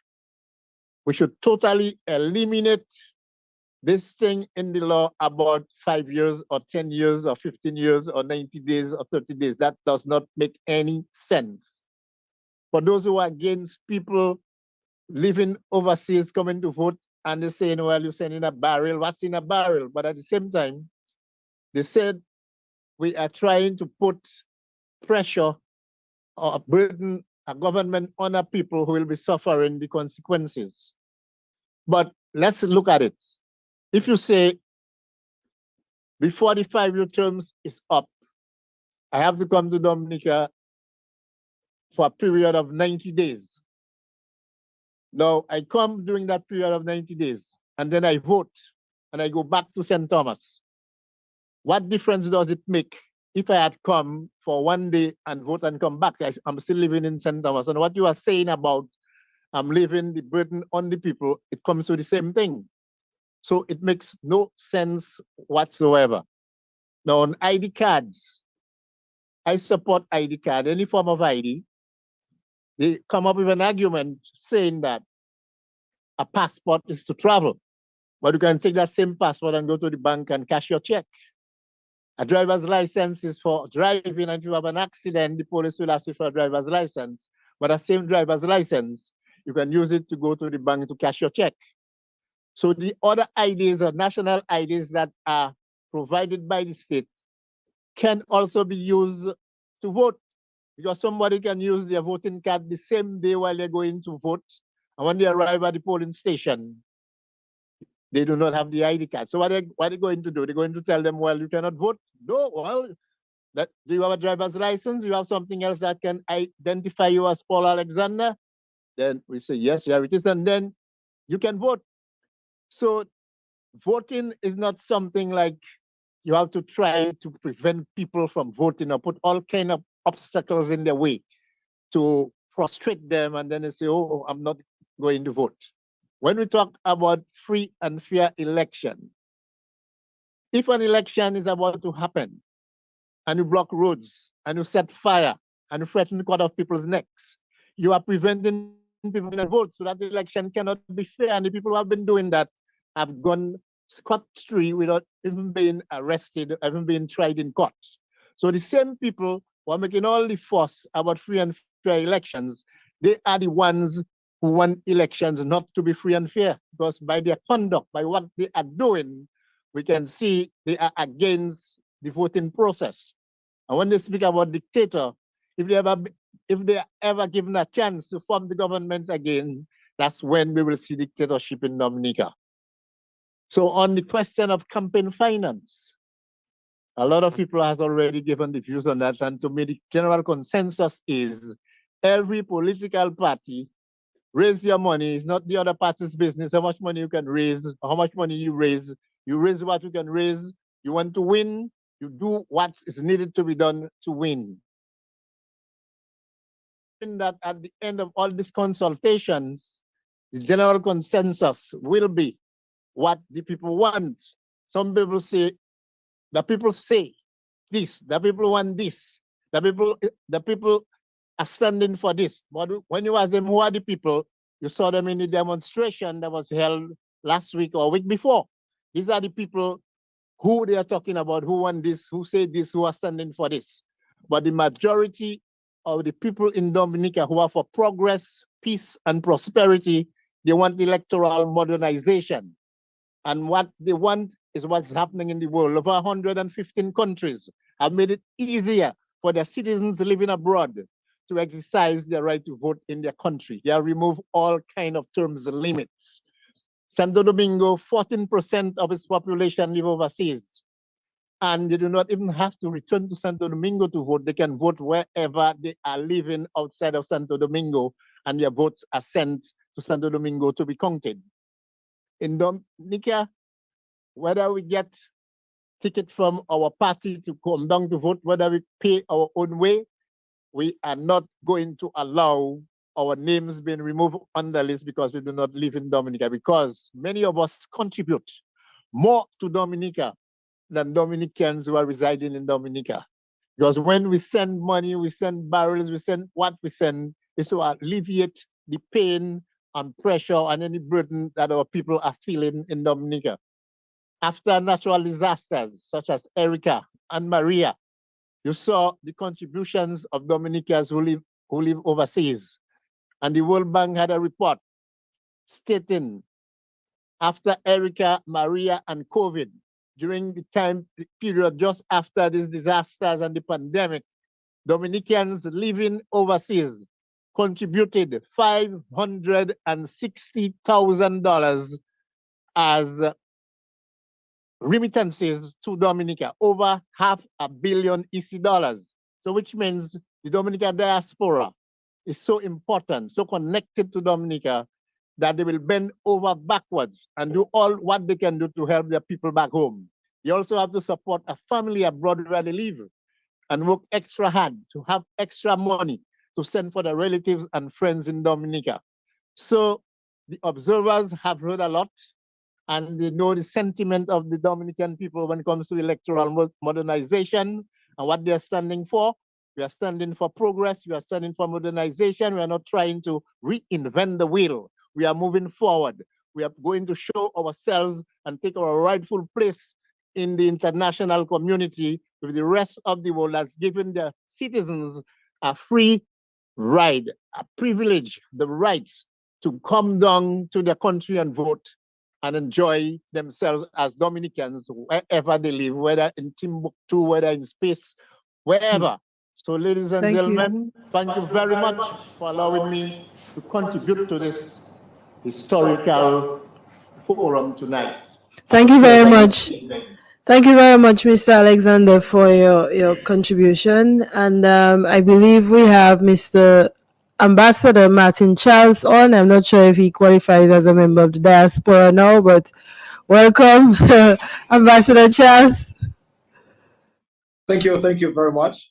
And it's indeed an honor and privilege for me to make my contribution this evening. Actually, I've been following all of the consultations except for the one of last night. But I would like to just, first of all, extend my congratulations to the Honorable Prime Minister and the Cabinet for having chosen a Kalinago woman to be our next president of Dominica. These consultations, as if I may reference when the IMF came during our austerity period, and also we had the World Bank doing an audit of Aid Bank, where recommendations were made, and all recommendations were not accepted wholesale. I view this electoral reform as a way of modernizing our electoral process. But in section 3 of that report, it makes mention of the equitable use of the government media during election campaign. The commission, it says, must monitor the equitable allocation of airtime. But my question is, who assumes the liability in case of one political party goes about slandering people or whatever the case is? Who would assume the liability if, for example, DBS Radio, the state-owned radio, legal action is taken against them? Because in the great United States, we see, for example, that when Donald Trump is having his rallies, that CNN do not broadcast his rallies live, in fear that he may say something that will cause them to be sued. And so this is something I think that we have to pay attention to as it relates to the use of the state-owned media. The opposition, I listened to the opposition, and they've also suggested that the private media houses, like for example, Kyrie FM, should also afford them that opportunity to be able to come on the radio station to say whatever they want.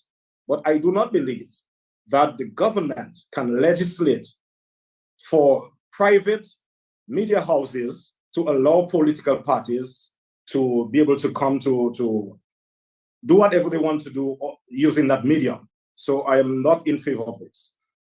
On the question of the voter ID card, like other Caribbean countries, I believe that, and as the government has already articulated, that the multi-purpose ID card would be the preference.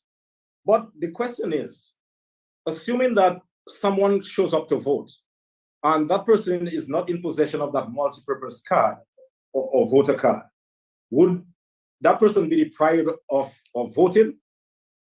I would respectfully suggest that in addition to this voting card or multi-purpose card, however it's called, that a picture ID should suffice should that person not be in possession at the time of that voter ID card, be it your passport, your driver's license, your social security card. Once, because we've never really had any problems per se with our elections. And persons, I mean, we live in a small society in Dominica where we know everybody. persons have not been taken to court, not en masse or otherwise, to suggest that they impersonated anyone and came to vote. So this whole question of this voter ID is something that will help us modernize our electoral process. But this, as I said, on our small population, we've never had any problems with people coming to vote. You come in, you identify yourself, you give your name, you after you finish casting your ballot, you place your finger in the ink, and that's it. And we've never had any issues with persons coming to vote. On the question of campaign finance reform, I believe that the Treasury should stay far away from this. That approval should not be granted to allow any political party access to the Treasury of Dominica. Because at the end of the day, this will be a liability to the taxpayers of Dominica. Look at the Dominican Labour Party. Dominicans give to the Dominican Labour Party in cash and kind, not for favors or for bribes. They give because they believe that the policies and plans of the Dominican Labour Party are best suited for the country. And so this thing about the UWP trying to get monies from the Treasury, these guys probably do not have the ability, they do not have the connections, the friends to help them to raise the resources to run their campaign. And so their last resort is to turn to the Treasury of Dominica. We saw in 2 past elections where Al Jazeera exposed them, that they were willing to give our diplomatic passport just because they wanted to raise money for their campaign. They have no friends. And so the Dominican Labour Party have not engaged in any unfair practice. The Dominican Labour Party has its friends that supports its policies and programs, and as a result, provides financial support and other forms of support to the party because they believe in the party. Now, on the question of the Electoral Commission, Sir Dennis Byron suggested that the membership should be increased. I respectfully suggest that no matter how many members you have on this Electoral Commission, that this won't make a difference in terms of the administration and structure of the Election Commission. What I believe is needed is that there should be an improvement in the general administration of the Electoral Commission. On the question of registration or re-registration and confirmation, and that must be done, as I understand it, within 9 months after the passage of the bill. But my question is, what of persons who are unable to meet this 9-month deadline? Automatically, I assume they will be taken off the list. But is that an infringement of their constitutional right to vote?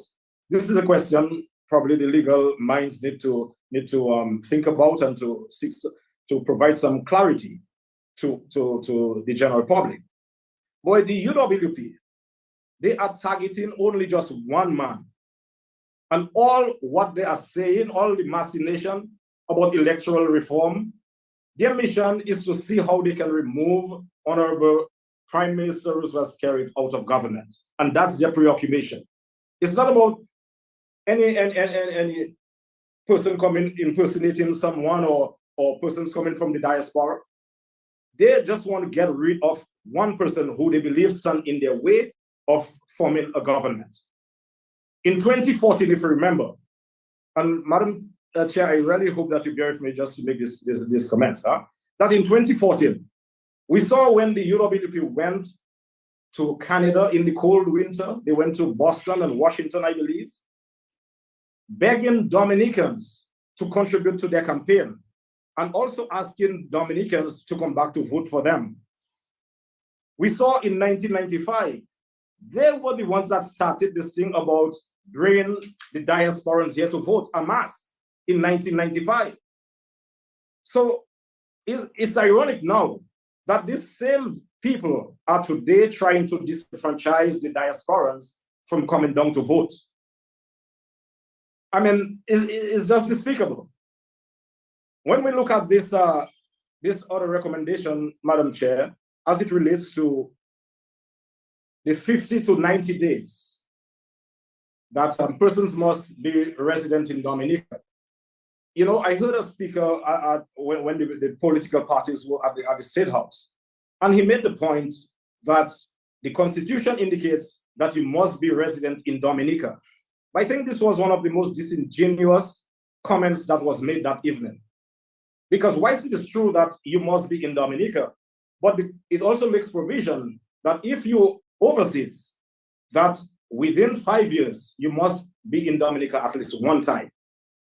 And we see the very people that come down to vote are the ones that are always in Dominica during Creole Festival, during Carnival. They are in Dominica. These are the very same people that come down to vote. But when they come, they see the progress that is happening in Dominica. And so they fall in love with the policies and plans and programs of the Dominican Labour Party. So in asking for them to be in Dominica, either 50 days or 90 days, I mean, I believe that Sir Dennis Byron just put this in there because he wanted to evoke some discussion as it relates to that. But at that very same meeting, I heard a lawyer who is an American indicated that he is in Dominica for almost 40 years. And every 4-year cycle of the United States elections, he received his absenteeism ballot in Dominica where he's able to vote. I'm saying that we should eliminate totally this requirement of being in Dominica once every 5 years in order that you could cast your ballot. I'm saying this, if we're trying to modernize and make voting much easier for all of us, that I believe the time has come. And just coming from the consultations, you could have listened to the sentiments being echoed that this 5 year, once every 5 years, this should be eliminated. I am fully in support of this, fully in support. Because, as I said earlier, the UWP are not really interested in electoral reform. Because if they were serious, whilst there is that opportunity for them to attend the consultations, make their contributions, they have called for demonstration, which backfired on them, by the way. They have called for demonstration, people in the streets demonstrating for electoral reform, and you have that process being carried out. If these guys, I mean, if these guys want to make meaningful contributions to the consultations, I believe as a serious party, and they're not, that they would have come night after night and make those contributions in a very respectful way. But I have listened, as I said, to most of the consultations, except one last night. I mean, when you look at what is coming from the opposition, their thing is to prevent people from the diaspora to come down to vote. That is their preoccupation. Because they believe that it's the diasporan votes that is causing the Labour Party to win elections. That is their preoccupation. And number two is to get rid of Prime Minister Skerrit at any cost and all cost. So this is something I believe that the Dominican people have seen right through. On the question, and lastly, Madam Chair, the Dominican Labour Party in government represents the majority of Dominicans. So when these guys come and say that they represent the majority of Dominicans, or they represent Dominicans, they do not speak for the majority of Dominicans.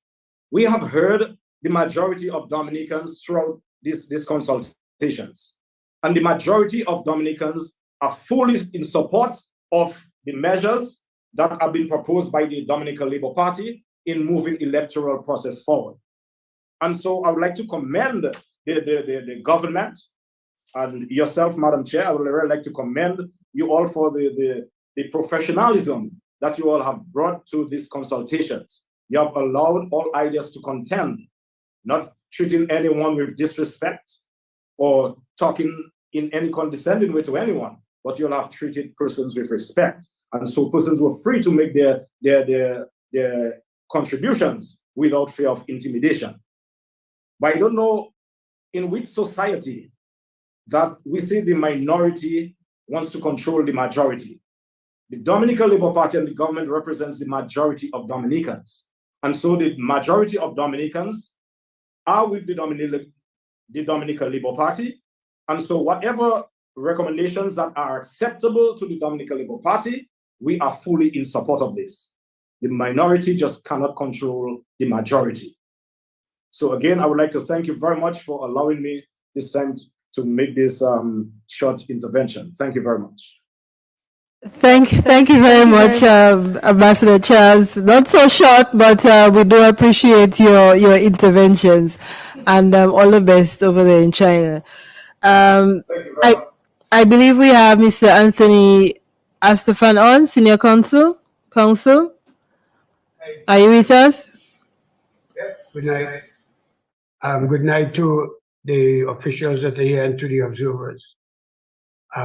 I'm sorry my voice is like this. I did not intend to speak, but seeing it's the last one, I could not ignore it. And if I may just give some constitutional context to the issues, because I think many a time when I've listened, there's been much straying away from the critical issues. In the case of Joseph Parry versus Mark Brantley, which I lost, Court of Appeal case from Nevis, and it's good sometimes to lose cases that make good law. This was a case in which it said, the Court of Appeal said it was an egregious breach of the Constitution for the registration officer and others to remove people from the voters list without the fullest, strictest compliance with the protection of the law. And this is what the court said in relation to the interpretation of the right to vote and the laws that govern the right to vote. Paragraph 50, page 32 of the judgment. The Canadian Supreme Court has emphasized the importance of the right to vote, not only as it relates to the system of democracy which it underpins, but also as an expression of the dignity of the individual. So if you strip somebody of the right to vote simply because they have gone to be in a pasture, this judgment is telling me that we are seeking not just to deny them the democratic right of participation, but to strip them of their dignity as a citizen. He says the South African Constitutional Court has made the point that the vote of each and every citizen is a badge of dignity and of personhood. Quite literally, it says that everybody counts. And the 300 that were removed from the voters list were resident overseas in the United States, Canada, and elsewhere. And they were taken off the list without due process. In applying the law, the provisions of the Act governing the exercise of the right to vote may be said to have a constitutional pedigree. In applying the law, and I would suggest in interpreting the law and the regulations, preference must be given to the recognition of the right to vote, and the legislation must be construed in a manner which promotes enfranchisement and guards against disenfranchisement. The good lady and the good gentleman have heard so much argument aimed at targeting citizens who are living lawfully overseas and doing their best for themselves and for their country. And I'll get to the country part in a very short while. These concepts and principles apply to the states and territories of the Eastern Caribbean no less than they do in Canada and South Africa. Part of the discussion about the right to vote is this arbitrary limitation of the 5-year limit. And we see currently in the international community from whence we get our international best practices, we see Canada has removed the 5-year rule and given citizens the right to vote, regardless of how long outside of Canada, once they had some initial residence before their departure. England repealed their 15-year rule to give citizens the right to vote wherever they may be in the universe, not in virtual constituencies, but in the physical universe. Australia as well. If my memory corrects me, and the justice from Kenya can correct me, Kenyans have the right to register. Kenyan citizens living out of Kenya have the right to be registered to vote. And there was a regulation in Kenya that required registration simply on the basis of a passport. And the matter went to the Supreme Court of Kenya. And the Kenyan Supreme Court issued an order that Kenyans who have alternative forms of identification issued by the Kenyan government should be allowed to be registered. So we also have the critical test of St. Kitts. St. Kitts in 2009 passed a law, ladies and gentlemen, that gave me, if I were in Vision or Kittian, the right to register and vote in a constituency in which I resided before I left for however long. And they went one progressive step further than most, that if you were not born in St. Kitts and Nevis, but you were a citizen because of your parent, either one of your parents, you could register in the constituency in which your mother was resident before she died or migrated. Or if she was not a Kittitian citizen, in the constituency in which your father lived at one stage. And there was some disingenuous discussion that the Attorney General, who was the brother of Sir Dennis Byron, made a statement and laid a bill. The legislation, ladies and gentlemen, was never amended. They tried to, but there was an uproar, as there is in Dominica now, that would constitute a deprivation of the rights of our citizens overseas to vote. Now, I have to give a historical context, if I may. In 2005, persons who appeared before you and the current leader of the United Workers' Party made a compelling case for the right of the diasporans to vote. They said it would be a matter of great disrespect to deny us, our citizens, our rightful birthrights,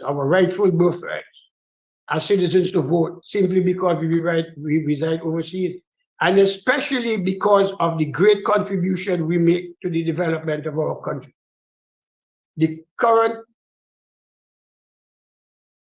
political leader of the United Workers' Party, Irvin Andre, Gabriel Christian, all of that. In fact, in his book, In Search of Eden, written together with Gabriel Christian, at page 555, Irvin Andre says, all Dominican parties and organizations must commit to giving the diaspora the right to vote, and the Constitution be amended to allow same where necessary. Such voting rights are a prerequisite to respectful recognition of the diaspora's role. It would be an insult to seek the diaspora's economic support while denying the overseas community's rightful place and rightful role, that of equal partner in nation building. Gabriel Christian used even better language, but I won't read it. I hope the observers get a chance to read it, but I will say this. He said, United States citizens, in an article published on May 10, 2015, clarification of the diaspora and voting situation. US citizens are allowed to send in absentee ballots from wherever they may be. No one pillarizes that right. Are United States citizens in superior in civic virtue to born Dominican? Who would deny an overseas Dominican the right to vote?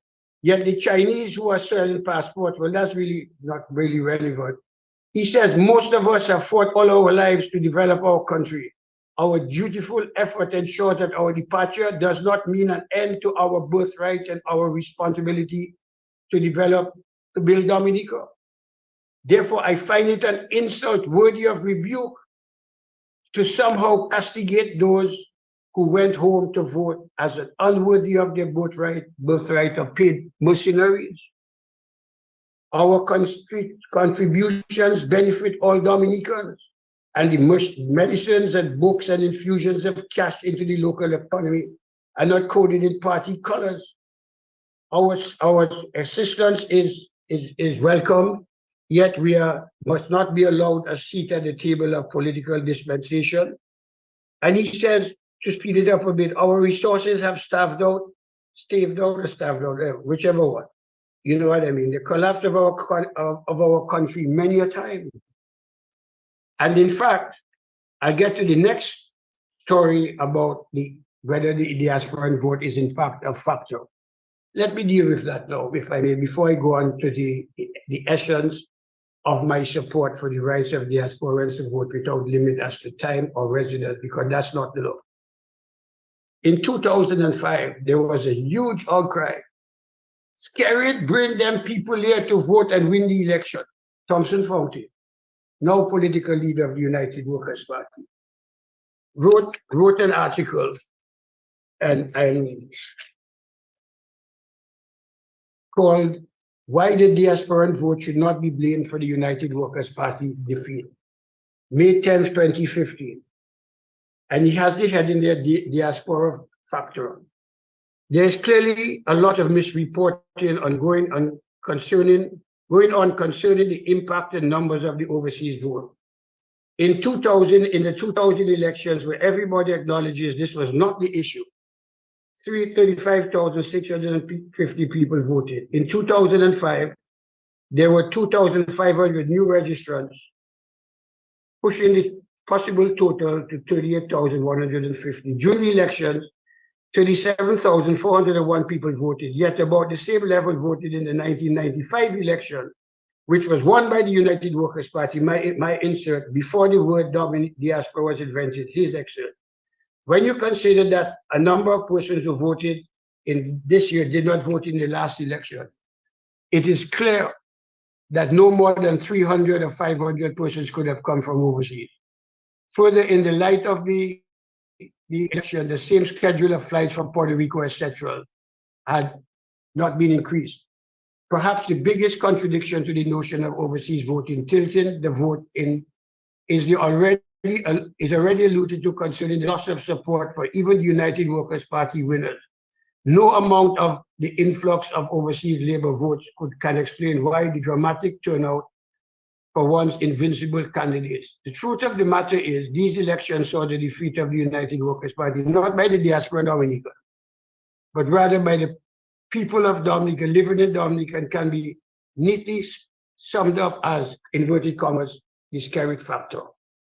In 2019, they said they even pleaded in their case that 8,000 Dominicans came to vote.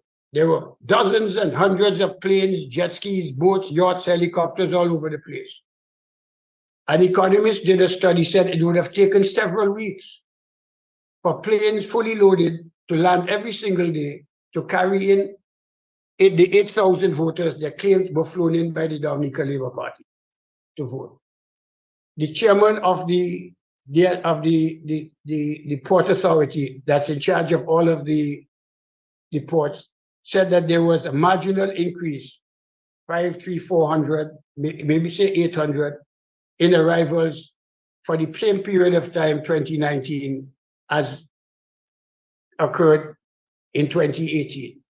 But the increase could have taken into account persons coming in to vote, the observers. There were 3-4 teams of observers. The international regional media was there and so on.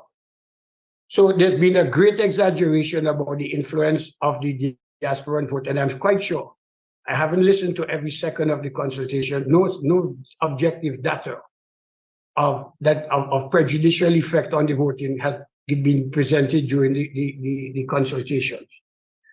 But the more important question, as far as I'm concerned, if it was disrespectful to deny the citizens overseas the right to vote because of their contributions, I want to read from a press release marked "Remittances Reducing Poverty, Promoting Access to Education," in which the wonderful Frances Del Sol was featured. I had the great privilege of listening to her this evening. And this is what it said.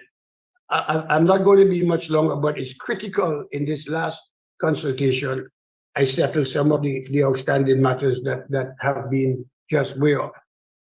She says, in 2004, I headed the Commonwealth of Dominica Ontario Association, the largest Dominican organization in Canada, said Del Sol.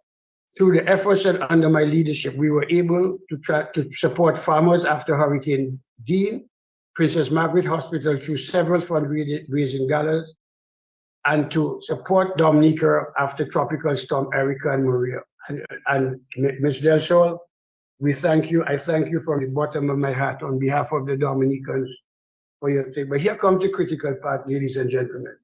World Bank estimates based on IMF data indicate that in 2021, during the COVID crisis, let me interject, a time of great peril and vulnerability of our people in our country, personal remittances received in Dominica peaked at an all-time high of 65 million United States dollars. That's from the Dominicans in overseas that the United Workers' Party are hell-bent on denying the right of participation. In 2015, the year of Tropical Storm Erica, remittances into Dominica also peaked at almost 56 million United States dollars. Similar trends were demonstrated after Hurricane Maria, with remittances of US 86 million received during the recovery period between 2017 and 2018. That is 207 million United States dollars in a country as small as ours. That is over $500 million that our citizens overseas, many of whom are registered, sent remittances back to the country at a time, ladies and gentlemen, when we were as a nation and as a people, the most vulnerable. For the observers who may not know, Erica destroyed 94% of our beloved country. Maria destroyed 224% of our GDP. And the country was in a desperate position, but who came to our assistance? Our brothers and sisters in the diaspora. And hear what it says. In Dominica, the contribution of remittances is not insignificant. In 2020, remittances received in Dominica were estimated at 10.4% of national GDP, well above the average of 6.9% average in Caribbean small island states, and 2.4% average across Latin America and the Caribbean. Ladies and gentlemen, I am not saying they have the right to vote because of the remittances. They earn the right by the registration. The Constitution says once registered, you have the right to vote. But what I am saying is that the unfortunate choice of demonizing the diaspora to take away the vote flies in the face of the tremendous assistance that they have given us over the years. And they earn the right to remain on the voters list because of their constant connection, substantial connection to the country. My last point is the question of transporting supporters. Ladies and gentlemen, the idea of the right to vote, transporting supporters were matters before the election court in 2005, 2009, 2019, all of which allegations were struck out as being baseless and without substance and without merit, and was struck out at an application to strike out case. And the reason is very clear. They were creating a fiction which did not fit the law. A lot of people have referred, I have 3 short quotations to read from so that the audience and the observers understand what's really at stake. A lot of persons have referred to Halsbury 770, traveling expenses. They all start with, but the payment or promise of payment to a voter for his traveling expenses on the condition expressed or implied that he would vote for a particular candidate is bribery. But they left out the first part of the paragraph. The unconditional payment on or promise of payment to a voter for his traveling expenses is not bribery. In fact, when the question of the magistrate's jurisdiction to determine election offenses went to the CCJ, I think the Prime Minister was a party to the proceedings. This is what Justice Anderson, one of the outstanding legal stars on that CCJ, said in paragraph 22. I'm just going to read part. Treating was therefore known as a corrupt electoral practice for over 80 years before its inclusion as a summary offense in the Elections Act. the very definition of treated, and you can put bribery in brackets, in the Act specifically emphasizes the requirement for a corrupt purpose. Under Section 56, it is not the mere payment of expenses or the provision of goods, drink, or entertainment that constitutes treated. And we will say more so in relation to bribery, where you must establish and plead a corrupt arrangement. There must be a corrupt intent to influence the person receiving these favors to exercise his or her franchise in a particular way. In other words, it must be given to them in a manner to induce them, rather than voting for me or for you, to get them to vote for me. There must be a corrupt purpose. This is why when the matter of the strike court came out after the 2019 election, Justice just a Glasgow, bit of a whose judgment reminder. stands as the existing law, said this in paragraph 146. In addition, I observe that in Dominica, there is no offense against transporting one's supporters. Senior Counsel, So we have spent a little reminder that the transportation of we should try to wrap up. in the Commonwealth of Dominica, and they tested in 2005, 2019. And the threshold for a viable pleaded case of treating a bribery has not crossed the threshold to be allowed into the arena for the court to determine. Ladies and gentlemen, I just thought I had an obligation to bring these matters to your attention. There's a lot more that I could say, but time is of the essence, and this is the last consultation that we had. So I hope that I've been of some assistance to you. Okay. Thank you very much. And CAPSEC and AG, thank you for doing a great job. So to the CAPSEC, all the best. Thank you very much. Thank you very much, Senior Counsel, for your contribution. We have a few more speakers lined up. I believe we have Mr. Justin Victor, who is waiting to speak. Jerome Victor is on, and then we have Lloydie, and then Shirley Samuel. Go ahead, Mr. Victor. Yes, good evening. I hope you can hear me. Yeah, hello. We can hear you very well. Go ahead. Oh, okay, thank you so much for giving me the opportunity. I've been following the consultation night after night after night after night. And I'm a Dominican from the village of Recaz. And I left Dominica just a few years ago. I worked and lived in Dominica all my life until I was 50 years old. I got registered when I was 18 years old while I was in college. And I have been voting each and every election except the last one that we had just last year. Now, I see the trend that's going on. When Mr. Edison James was in power, he went all over and he asked that Dominicans from all over the world, all over the globe, to come to Dominica to vote for him. I just wonder if at that time he knew that these Dominicans who live overseas was not entitled to vote. I want to know why is it only now because Mr. Skerrit is doing such a wonderful job in Dominica, and that the people of Dominica who live overseas sees and appreciates all the things that's been done in Dominica, and they don't see a light at the end of their tunnel, and that they're trying to disenfranchise us who live overseas and trying to make a living for ourselves. A lot of them don't understand that most of us who live overseas, we live elsewhere. Our heart and our soul and everything that we have within us is back in Dominica. And I don't understand why. Again,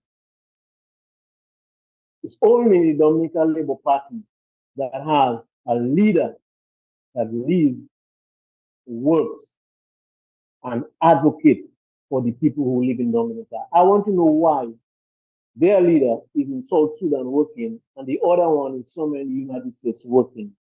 And I want to know why. They are the only ones which will be allowed to come back to Dominica and vote. And the supporters of the Dominican Labour Party are not allowed to come back to vote. I want to know why.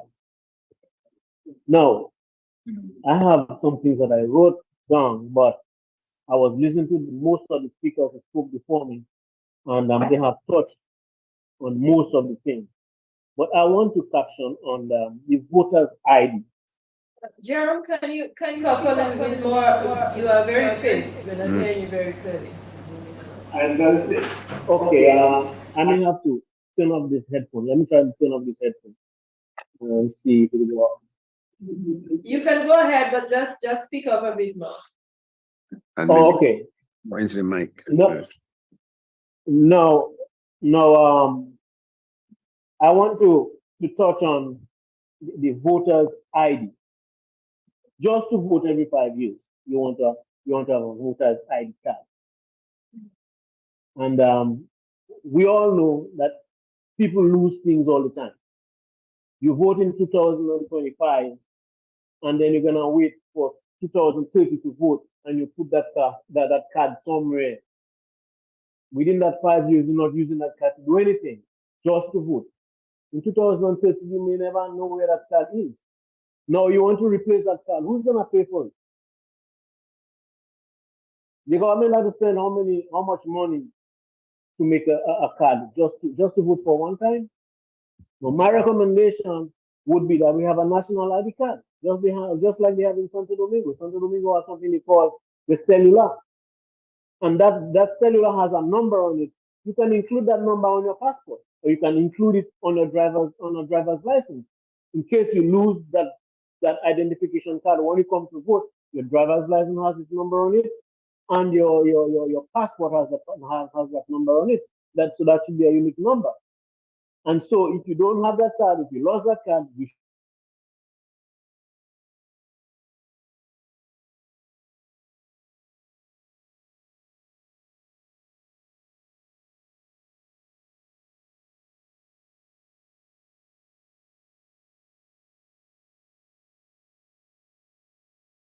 best international practice.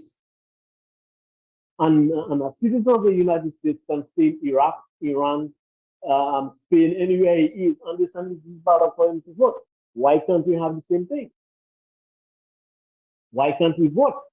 So that 5-year rule, I would recommend that 5-year rule be scratched up and let everybody, unless they are dead. So my mother died in 2019. Just before the election, I came down from my mother's funeral.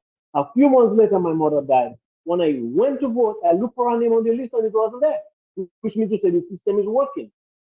I saw, on the other hand, my aunt, who died probably more than 15 years ago, and I saw her name on the list. And that is because she died in the United States of America, and probably her children didn't send information to Dominica, and that is why her name was still on the list. That doesn't mean that the list is not working, or if you see anybody come to your police station as a dead person voting, I'm telling you, if I see my grandmother come and vote, I will run. And I wonder why the clerks and the how do you call them, the polling clerks and the returning officer and those people, I wonder why when they saw those dead people coming on vote, I don't know why they didn't run away. So these people have to stop using those kind of madness to try to impress the observers and everybody else sitting that dead people are voting. Dead people don't vote in Dominica. Everybody knows everybody. And you cannot come at Grand Bay and come to Vegas and tell somebody, oh, my name is Jerome Victor, and they will allow you to vote. Every single person in village knows you. So you cannot come at Grand Bay and come Vegas and say you're going to vote on my name. Or you can come out in La Plaine and come to say you come and vote on Agnes Daniel's name. Everybody knows Agnes Daniel. She's dead. You know what I'm saying? So another thing I have jotted down, I think I touched on that already. Why this regime is okay? I didn't see something else I had written. But well, like I said, most of the things I have written, a lot of people touched on it already, so I don't want to go back there. They are talking from both sides of their mouth. They're trying to tell diasporas that they cannot vote, yet they have come to something, their leader living in Sudan, and when election comes, he can come and register as a candidate so he can vote. 2 elections back, they had this lady, that Anthony Victor lady that lives in Antigua. She's a lawyer in Antigua. She came down and registered as a candidate, and she lives in Antigua for how long? We didn't object to it, but no, because they see they cannot enter in the cabinet, they cannot enter into power. They want to see how they can look for some kind of all kind of cocoa macaque for them to try to see how they can disenfranchise us and how they can get Roosevelt Skerrit out of office. But I will tell them Roosevelt Skerrit is the best, and he will remain the best leader. Even if somebody comes after him, I don't see another leader that can cut Mr. Roosevelt Skerrit. You know what I'm saying? And one election call, he doesn't have to send no ticket for me. One election come next time, I will come down and I want to see who tries to stop me to vote. Okay, people, I know the time is short, and I thank you for allowing me to express my opinion tonight. And I hope the observers and everybody that is involved will make the necessary changes to make sure and to ensure that all of us who live overseas, especially those of us who live overseas and have our houses, like right now, I have a loan to pay in Dominica, my house is in Portsmouth. I have to send, sometimes I send most of my money that I make here, I send it back home to pay for my loan. You tell me when I come back to Dominica that I have no right to come back to Dominica, even if I am a US citizen or whatever, I have a green card or whatever, you want to come and tell me when I come down to Dominica, I have my property in Dominica, I have my family in Dominica, my father, my brother, my sister, my nephews, my everybody. I maintain whatever I maintain in Dominica. And one time for election to come, you can tell me I can't come down to vote. This is pure madness. And these people they have to fix up themselves and give people the real reason why they don't want us to come. And the real reason why they don't want us to come because they know that they cannot cut Mr. Skerrit. No matter what they do, they will not be able to cut him.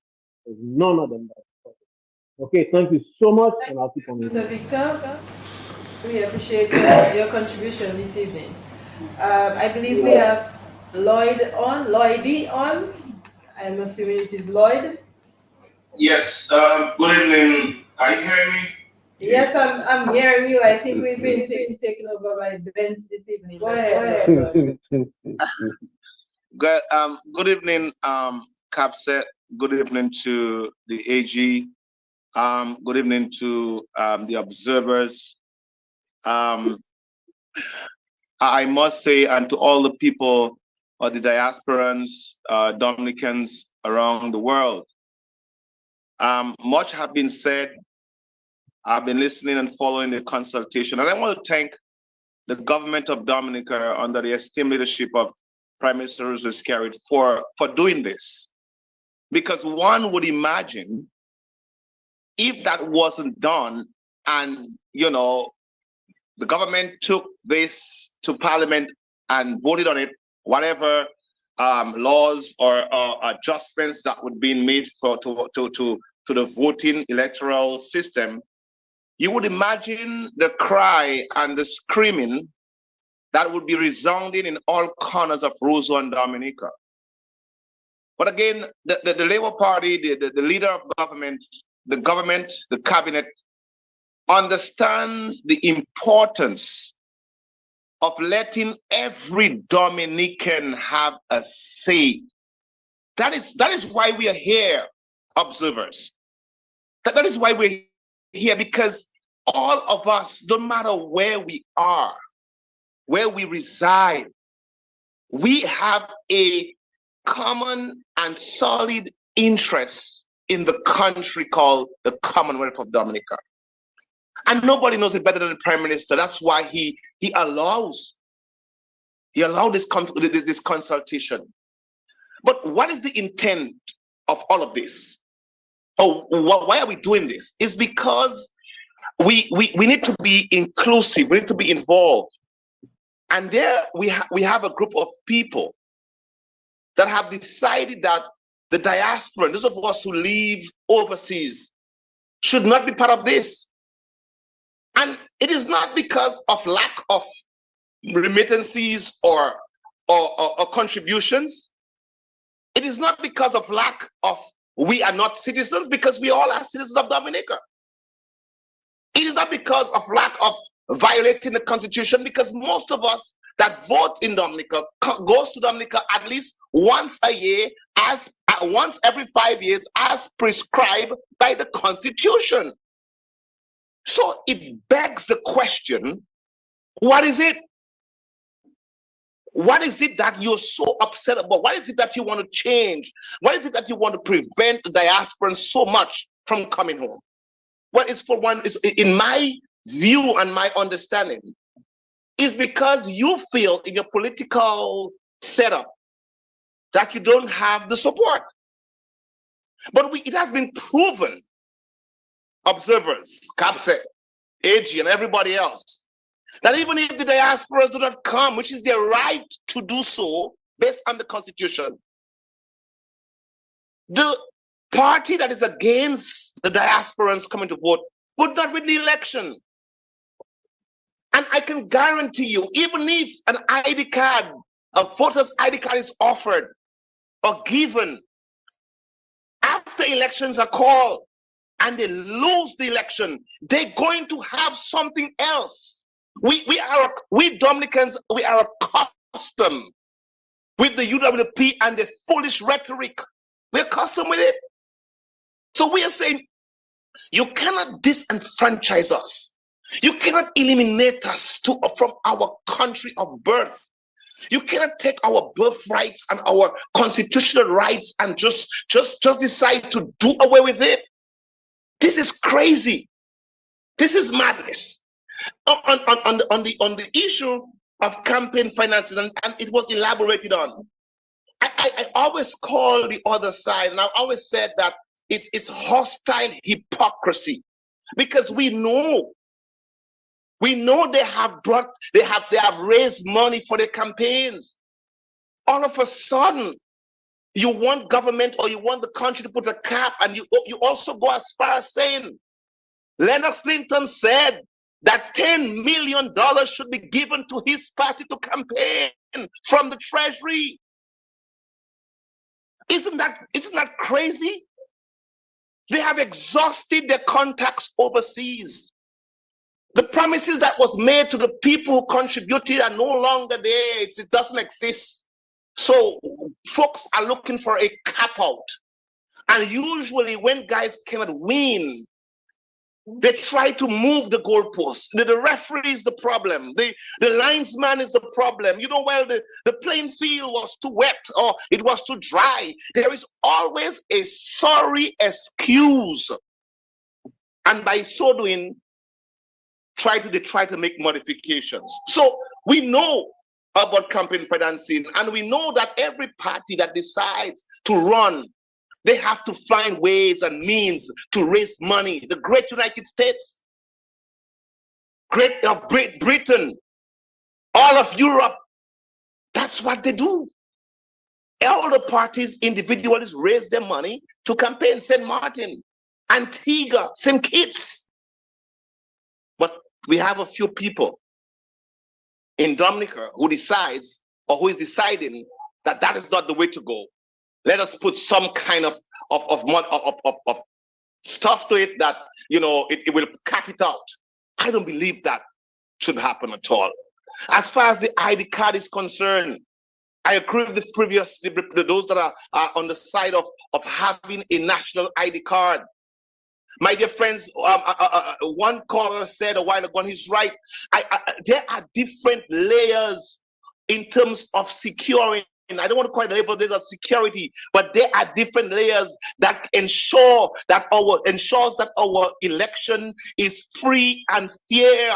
We have had observers that came for the last 2 elections and previous elections and gave elaborate reports about how safe and how good and how calm our election process has been and is and was. My dear friend, they are polling, there are people that represent every party, as they represented every party at the polling station. And if that is not enough, you are asked, I didn't hear anybody elaborate on that, but you are asked to dip your finger in an ink.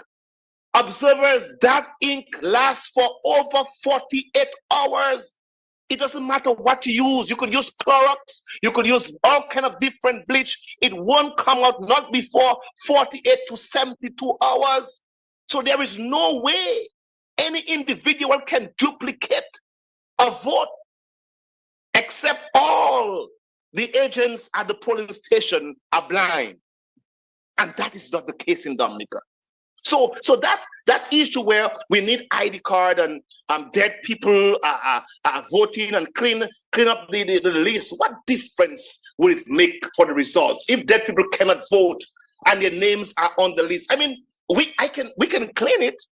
I have the problem with clean it, but they are not saying that because they want it to be clean. They are looking for an excuse to say that the Labour Party, the government in power, has stolen the election. No proof of this. Ask them. They need to be asked. Has anyone filed a case, an injunction against anyone who they saw a dead person, who saw a dead person voting, or who saw anybody duplicating their votes for the past 20, 30, 40, 50 years? Show us. No, you don't have evidence. You don't have nothing. But you would come up and say that dead people voted. My dear friends, we got to understand what is at stake.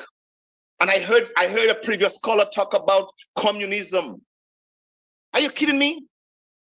That was a kind of I don't know where that came from, but that back in the days, that was a way of trying to instill fear in people. Oh, the communist is coming for you. This one is coming to take. And I don't believe intelligent people could be using that line today, talking about communism and capitalism and securing democracy. Most big countries have a democratic deficit. We saw it on January 6 in 2001 in the United States. We saw what happened. But I'm not against the United States. Things will happen. So when you come and talk about the Chinese and the big elephant and other things, don't try to instill no fear in anybody. We are living in 2023. We are living in a geopolitical environment. We understand all the systems. We understand what everybody wants, what they're looking forward to. So nobody is that's not in back in the days where people couldn't read and write and research. We are better than this. Our country is better than this. My dear friend, we got to continue to show that the diasporans, the Dominicans abroad, whether you were born in Dominica, whether you're Dominican through marriage, whether you're Dominican through any other means, whether it's through the CBI, whatever it is, a Dominican is a Dominican, and he has the right. Once he meets the Constitution requirement, he has a right to extend and to hold on to his rights, because that is what the law is all about. When the lawmakers, when the people who drafted the Constitution, I see we forget it's not only about the letter of the law, it's also about the spirit of the law. What was their intent? So if you tell me I got to come down for one night or for 90 days, as my good friend from St. Thomas says, what difference? If I'm from Benz. If I go Benz and sleep for 3 months or for whatever amount of time, and I leave or I sleep for one day, what difference does that make? We're talking about here the spirit of the law and not the letter of the Constitution. So we must understand where we are. We must understand what we're doing. In closing, I want to tell the observers and all those listening that we are not, if we're going to do a voter's ID, an ID card, it has to be a national ID. If we're going to talk about coming to Dominica, I think the once every 5 years should be totally eliminated, removed, because nobody should decide for me when I should come and exercise my franchise, yes or no. This is what we're fighting for. And Cap said, I must say too, we should not be fighting to take out the names of people from the list who have contributed, who are Dominicans, who have been coming to Dominica once every 5 years. You know who names need to be removed from the list? Those that goes on 60 Minutes and vilify the country and denigrate the country. Those that went to the UN while the Prime Minister was after Hurricane Maria was trying to address the UN and talk about our situation. Those that went out and told the people, the donors, not to give Dominica any assistance. Those are the names that need to be removed because they do not have the country at heart. They are anti the country. I want to say good night and thank you for taking my call. Thank you very much, Lloyd. I mean, I was just about to say I really would not like to have any rivalry among Ben's people in terms of the amount of time that you all got, but I do appreciate your point and thank you very much for your contribution.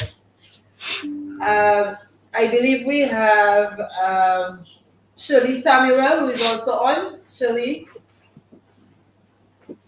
Good night. Good night. Shirley, we can hear you very clearly, so go ahead. Okay, good night. Thank you very much for allowing me to participate in this consultation here. You know, I have listened to the consultations throughout the days that, you know, this has been held, and it hurts really to, the host has asked you to start your video. Okay. Hold on. Okay. Yeah, it really hurts me to hear, you know, some persons, the manner in which they speak about Dominicans living overseas. It pains really. But just ignore that. Because I was born in Dominica, raised in Dominica, schooled in Dominica. I worked as in the teaching profession for 37 years. A teacher, principal, both in primary and secondary school. After I retired, then I moved to the US for family purposes. I have no intention to stay here. My intention is to go back home. I have my farm at home. After Hurricane Maria, I was at home. And I was one of the few farmers who were in the market selling every week for the people, you know, with whatever produce I had. And to hear the remarks that some of my people make towards people like me living in the US, it really pains me. Anyhow, my contribution here is to state that I don't approve or I disagree for any re-registration or any confirmation of any Dominican who are already on the voters list. The reason why we are on the voters list is because we are interested in voting. The only way that our names should be removed is if somebody is dead or if the person requests. If the person writes to say, well, I am not interested in voting in Dominica, remove my name, then that is fine. But for the rest of us who are registered, our names should remain there. So there is nothing about confirmation or re-registration. This is a no, it should just be out. We are already on the list. Let us remain on the list. And when it is election time, we come down as we please to come down to vote, because we come down any other time in any case. So there should be no time limit given. That 5-year, one time 5 years should be removed. And no 90 days, no 50 days, nothing at all. We are Dominicans and our name should remain on the list. No time limit at all. As for the ID cards, I agree for a national ID card, and the only reason why I agree for the national ID card is for the purpose of those who do not have any other identification card, because there may be a few people who may not have a driver's license or social security or passport, or, you know, that's the only reason why I agree for a national ID card. But any apart from that, to me, I find it's a waste of resources having to do a card just for voting. It's just a waste of resources. I don't see the need for it.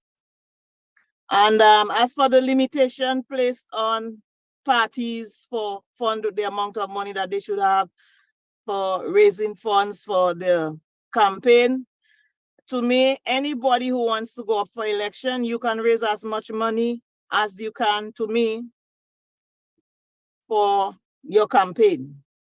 This means if you can raise the money as long as it is done in a clean way, it means that when you get into office, you will know, you will have ideas of how to, you know, some ideas of how to develop our island. If you cannot raise funds to have your campaign, then how are you going to manage our island? You know, so I do not agree for any limitation on any politician as to how much money they should have for their campaign. People have different friends overseas and even in Dominica themselves, you know, and if they agree to give money towards campaign, then okay, no problem with this. I do not have any problem in that. As far as the radio station is concerned, I would prefer that DBS radio stay away from this political business, because when I listen to the radio stations, the different radio stations, sometimes I shut some of them up because it's really hurting to hear the kind of ugly remarks that are being made, especially towards our Prime Minister. This Roosevelt Skerrit is doing his best for the island. And I've never seen a Prime Minister done so much as our Prime Minister. God bless you, Prime Minister. And I love you very much. And so I think DBS radio should be neutral. And whichever radio station chooses to broadcast whatever they want to say, then let it be. You know, people have their private businesses, and it should not be thrown down their throats as to whether they should allow, you know, persons to speak on the radio station or not. The only thing I would encourage DBS to do is, if there is an organized debate and they can manage it so that, you know, people will be responsible for saying things. If they say things that are not true, they'll be responsible to pay whatever, you know, costing when people sue or whatever. Then, you know, then they can allow, if there is a debate. Otherwise, it's a no-no. Let DBS stay out of that. What else I have?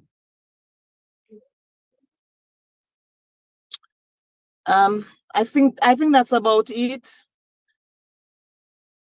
So all political parties should raise their own funds. Leave our treasury out of this completely. Okay, so again, the only time to remove somebody's name on the registration list is if the person is dead or if the person requests for it. Otherwise, let everybody's names, everyone who have been registered, let them remain on the list. There is no need for cleansing. Cleansing what? If the person is dead, then obviously the name should be removed. And I know the process is being done in Dominica, where when my mom died, when I went to check on her, her name was not there without I saying anything to the electoral office. So I know it is being done. In the US, I do not know how, you know, we get to know in Dominica. But what I'm saying is, people who are interested, the Dominicans who are interested, when their families die in the US, they should inform the electoral office. Let them know that, okay, my dad or whoever is dead, and, you know, through, you know, a certified copy of a death certificate, not just saying somebody's dead, there has to be evidence so that their names can be removed.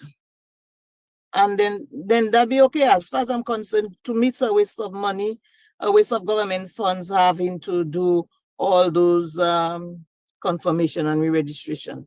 Okay, that's it. Thank you very much. And thank you, Chair, for having me. Thank you, listeners, for listening to me. Thank you. Thank you very, very much. Good night, everybody. Thank you very much, Shirley, and I do want to say thank you very much to your service, for your service as a teacher in the Commonwealth of Dominica. So we do appreciate you. It's my pleasure. I served with pleasure. Okay, so let's take the next speaker. I believe we have Dion George. Dion George, are you on? Can you unmute your mic and go ahead, please? And I'm going to ask the next few speakers to be as brief as you can. It's getting late. I know this is our last night. We'd like to take everyone who would like to speak, but we are also mindful of the time for our listeners as well. Well, I want to thank you so much for taking my call. And I think these consultations are important. Typically, I do not disclose who I am, but I will disclose it tonight because I really want my contribution to be short and poignant. So I have served as a manager for voting and elections and election registration in the United States. I am a PhD in political science, and I have taught 7 universities in the United States. And no, but I'm just giving my little credentials here simply because I want the OAS and I would like the observers to understand the point of view that I'm coming through. So I think Dominica is a beautiful country and I love Dominica. But I will say this, I disagree with the OAS. The elections in Dominica has not been free and has not been fair. Well, you're a big there. How you can disagree then? Okay, so let me just tell you why I say that. Well, first of all, the OAS says it was free but not fair, and we understand, equal time on the radio and the finances, etc. But I want to concentrate on the free part. So tonight is just 3 points I have, very short. So the first point is this: it was not free. Because free doesn't mean in the United States during the Jim Crow era, where persons had to pay to vote. It was called a poll tax. These are called barriers to voting. Free, in the essence of what it means, also means you cannot influence someone to vote for you. And that's what it really means. And so if you were to bring a ban, or when I say banned, let me finish, man. If you were to, and you see, this consultation needs to be receptive. It hasn't got to be where when someone disagrees that there's a rebuttal, right? So, and let me just say one thing too. This is for Dominica. We want to fix the election reform. So free doesn't mean that you have to pay a tax to vote, like in the United States, back in the Jim Crow era, where there was a poll tax. Free also means the other side. That is, you are not enticing me to vote. The Halsbury law of England calls it treating. So if you were to say that you're going to pay my passage to come and vote, or you're going to give a concert and said that the concert is free, it's not free. You're enticing me to vote. That's number one. Number two, the area of residency. I think Dominica Constitution, for what it's worth, I think it has said very clearly what it means. That you have to live in a place, and if you live there for X amount of time, that you're a resident. In other words, if you're dating someone from another constituency and you were to travel there, you cannot vote there. You're not part of that constituency. You must vote what is called your domicile. Please let me finish. That's number one. For example, I have lived in the United States. I have taught 7 universities. I have a PhD in political science. I have managed elections in the United States. And I'm telling you, in the state of Georgia, when we come to residency, there is a certain definition for what is residency. And residency means, in the state of Georgia, and I looked it up before I called tonight, it means you have to stay there for 183 days. I don't know what that means in months. I can do the calculation. But it means that you have to have a certain amount of time there. And I want the observers of the OAS to hear and listen well. In the US, you must spend some time to become a resident of a state. So when the callers call and they say that, yes, they contribute to Dominica, I think the Dominican public is thankful by the grace of Jesus Christ of Nazareth.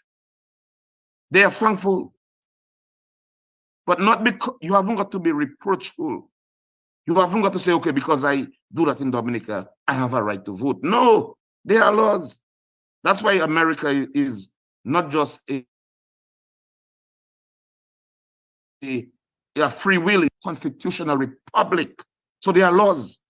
And so I'm saying, and my recommendation, I'm not just saying negative things, you know. I want to be positive because this is for Dominica. This is not about UWP or Labor or freedom. This is about the electoral laws of Dominica. So in Georgia, it says you have to have 183 days. I'm saying in this process, we should give a definition for what residency means. And in my fair opinion, I've been in the United States for 32 years. I do not believe if I can come down Dominica for 2 days and vote, that's fair to the people of Dominica. Even if I own a house in the village of Salisbury, even if I can buy a house in the village of Meru, I am saying that if I live in the comfort of Atlanta, if air conditioned, that if I come for 2 days in Dominica, that I should not be able to vote and go back and leave the people in Dominica under government. My only point is solely humble, that let the people of Dominica choose their own government. That's my second point. My third point, which is the last one, I won't stay long, but I want the observers to hear me very clear. The idea of voters voting from overseas. Of course, the US does it. You can be in space. When I say space, I mean outside of Earth. And you can send a ballot, you know, if you can, via internet. But that's their law. My thing is, I don't want to refer to anybody personally, but the Attorney General is saying that people can pay persons to come and vote or buy a ticket for them. That's not true. That's not what the Halsbury law of England and Wales, which is the most comprehensive law that they have. They don't have a single constitution like the United States, you know. What they have is they have several articles and it come together, and so they come to that. And then it says that, yes, within the district, you can transport people, but not by sea and air. And so I've heard certain persons says, it's okay to do it. No, you cannot pay somebody. It's called treating. You're treating the person. And so obviously they'll vote for you. And I want the OAS to hear that.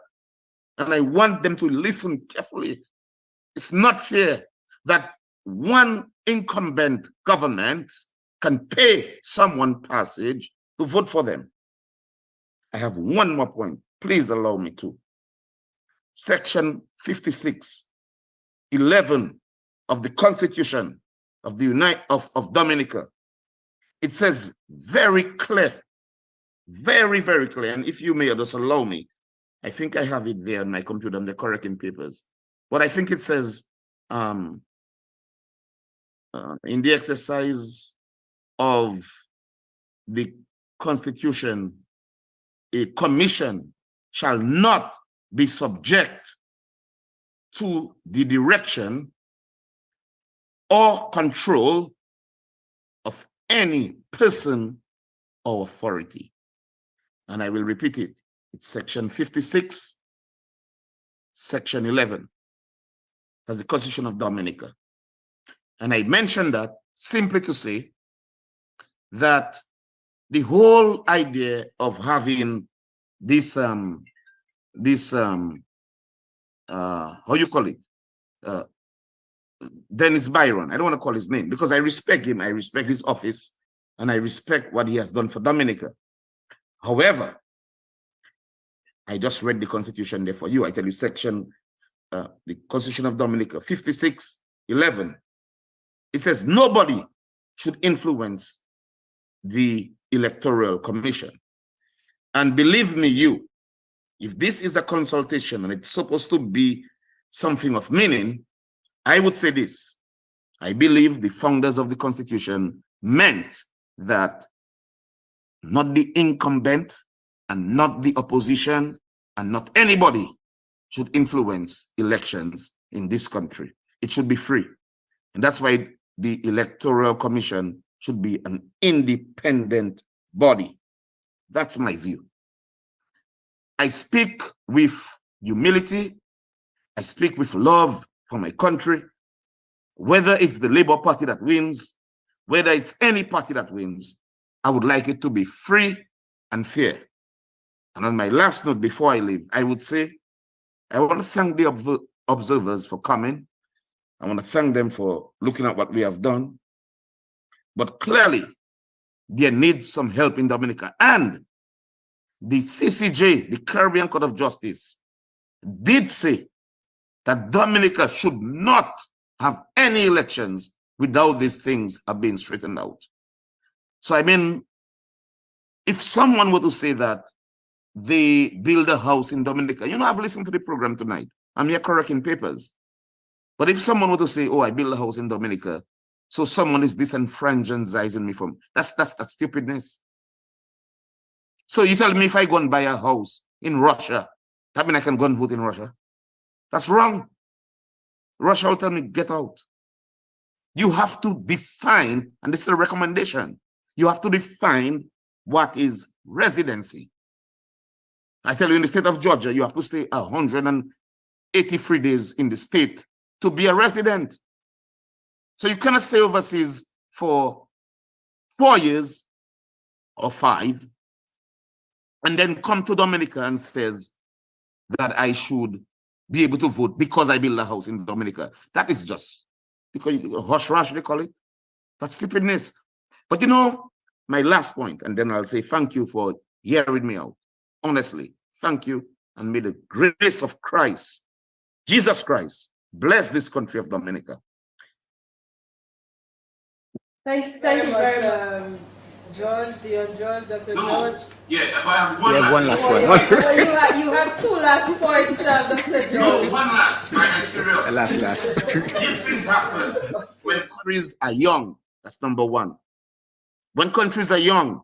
So that means we do not have the rules in our constitution that would frame what should happen. It also happens when laws are vague. So what we're doing right now, I want to, and by the way, I'm not giving you what in patois we call nepwe, you know. I'm not doing that. I am saying what I know, and if what I learned was wrong, then I'm wrong. But these things happen when there are not straight laws and framework to make things happen right. What we need, and what we're doing now, is a very interesting exercise, and it should be taken in the right manner. We need to create laws that says exactly who can vote, and I do not believe that someone can live in the US and come Dominica, vote and go back. I think that's wrong. That's just my opinion, and perhaps the observers can hear me and make a judgment. And what I would like to leave tonight with the observers is that voting to be free and fair is not just paying a poll tax. But if you were to influence someone to vote, it's not free. That you're enticing them. It's called treating, I will say, as a political scientist, and I really do mean it. So thank you for your time. May God bless you, and may God bless Dominica. Dr. George, for your contribution.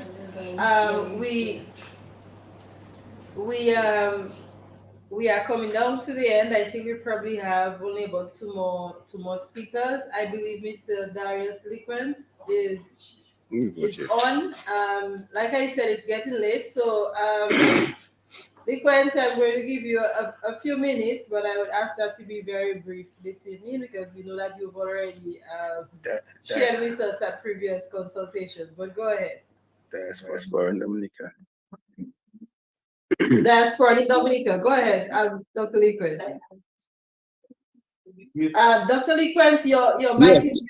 Hello. Go tell us about the Yes. Can you hear me? Can you hear me? Yes, we can. We can hear you, Dr. Yes. Liquent. Yes. There are a couple of things I didn't hear. I don't think there's something we shouldn't argue about because people have different views. But if we want to talk about overseas voting, and we do that in case of modernization, then I think we should think of the other things that are done in the US. In the US, you are allowed to vote early. Voting is not restricted to one day. There are thousands of Dominicans who do not vote every election. Some of them probably because they don't want to come and stand in line for hours. So if we're talking about expanding the voting privilege, then maybe we can think about allowing early voting in Dominica so that people can come in the evening and within half an hour be done. Having said that, there are a couple of things that I want to correct that was said. Someone objected when someone said, you can't, if you live in Grand Bay and you have a house in Portsmouth, you can't vote in Portsmouth. And I said, that's not true. And I hope that someone would correct that. The fact that some people do it doesn't mean it is allowed. The law doesn't allow for it. In fact, under our laws, we are allowed to transfer or required to transfer our registration if we move to another jurisdiction. So that means the law does not allow you to register in Portsmouth, go and live in Grand Bay, and come back and vote in Portsmouth, because you should transfer your registration to Grand Bay. Now, on that point, the Attorney General said either last night or night before, probably last night, that we have been operating under the same laws since 1978. That is true, but in fact, the laws go back to 1951. And in terms of, because the House of Assembly Elections Act was enacted in 1951. And what it did was, it made sure that the voting process was easily available to everyone. That's why our polling districts are small enough so that the polling station is within walking distance of every registered resident in the district. And that is because the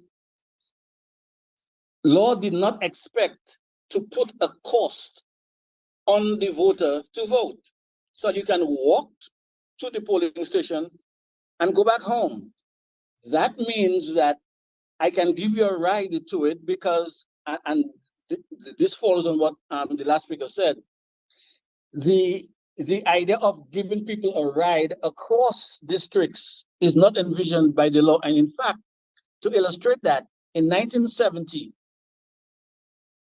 that whole issue came up, because I think a lot of the Dominicans forget that our election laws were both in position before we got independence.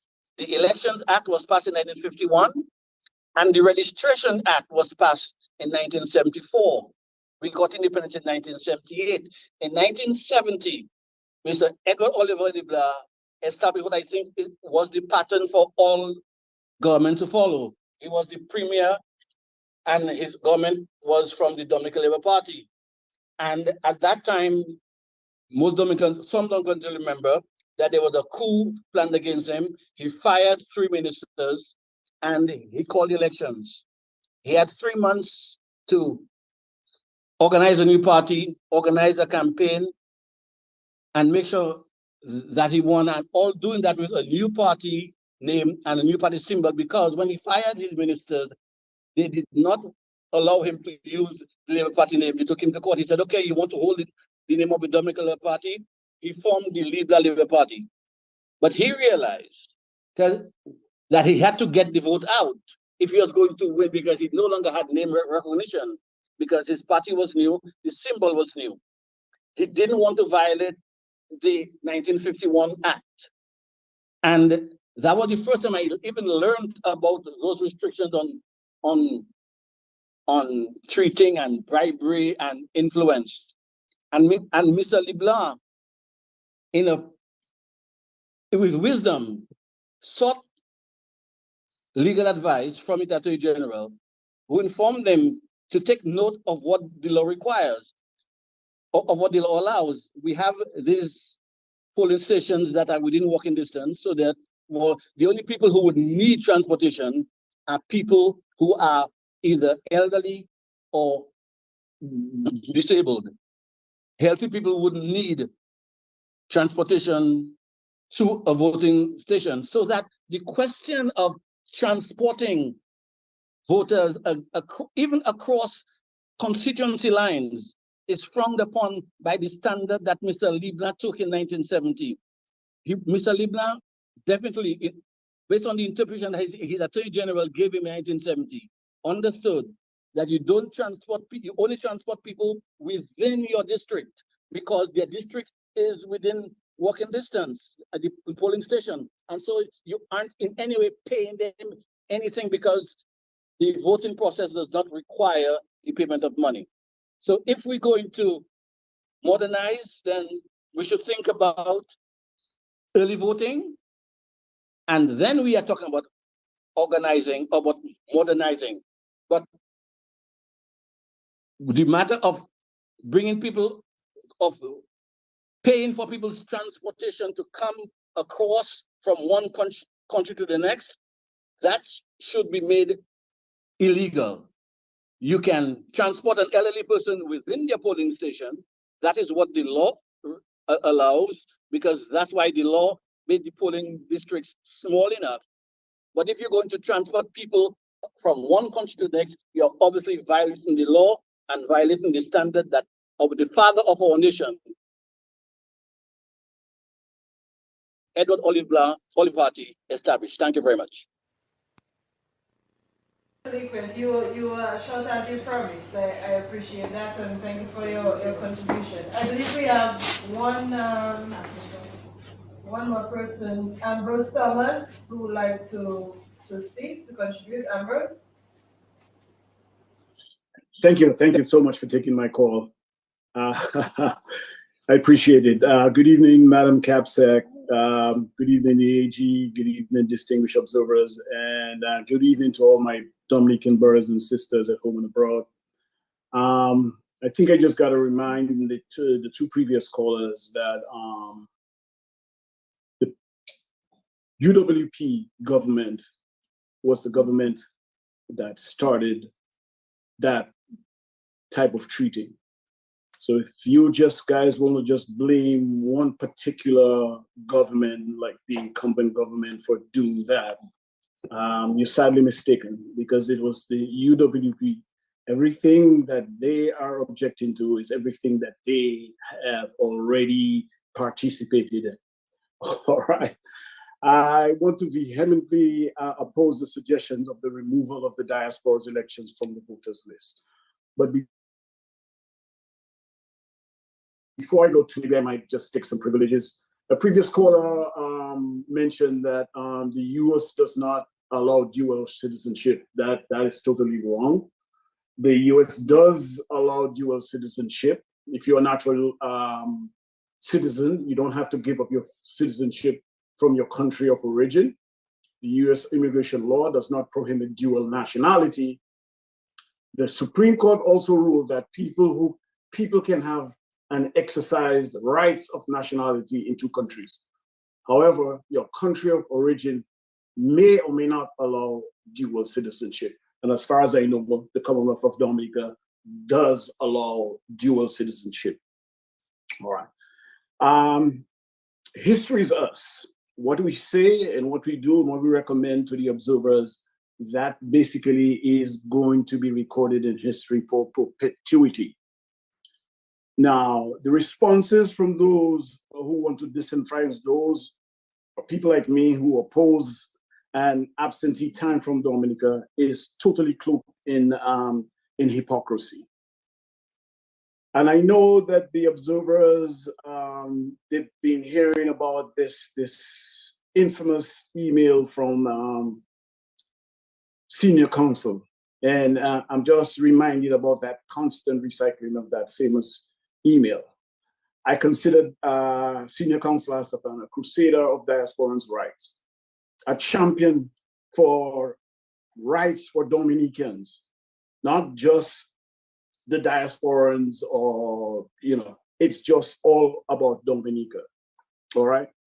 And during the consultation in Marigot, and previously, there were several presenters who, you know, basically referenced that email to the point that they said that every child should know that email by heart. At that presentation in Marigot, we heard presentations from the Charles family in particular, that the genesis of the electoral reform, the reason why we're here, was birthed with Mr. Richard Charles. Both Mr. Charles and his son made mention of that in the presentation. And it is in this vein that I would like to endorse an article recently written by Dr. Jared Jaja, where he so brilliantly summarizes the genesis of this, our present electoral modernization that we're participating in, which is tonight being the final night. All right. So basically, that email from senior counsel basically was not what the UWPP were constantly just reading and not giving you the full context of that email. If you read it, and if you guys have the privilege of getting that email and read it in its entirety, you would see that the concern of senior counsel was not about re-registering, and voters' ID card, but allowing the electors, the commissioners of the electoral office to fall victim of the shenanigans of the UWP. That was his concern. Not about issuing of voters' ID cards and about re-registration. It's that the commissioners should not fall victim to the shenanigans.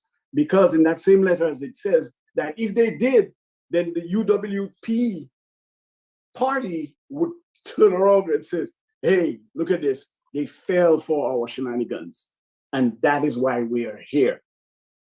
That is why we are here today, Mr. Observers. All right. I'm just trying to read it.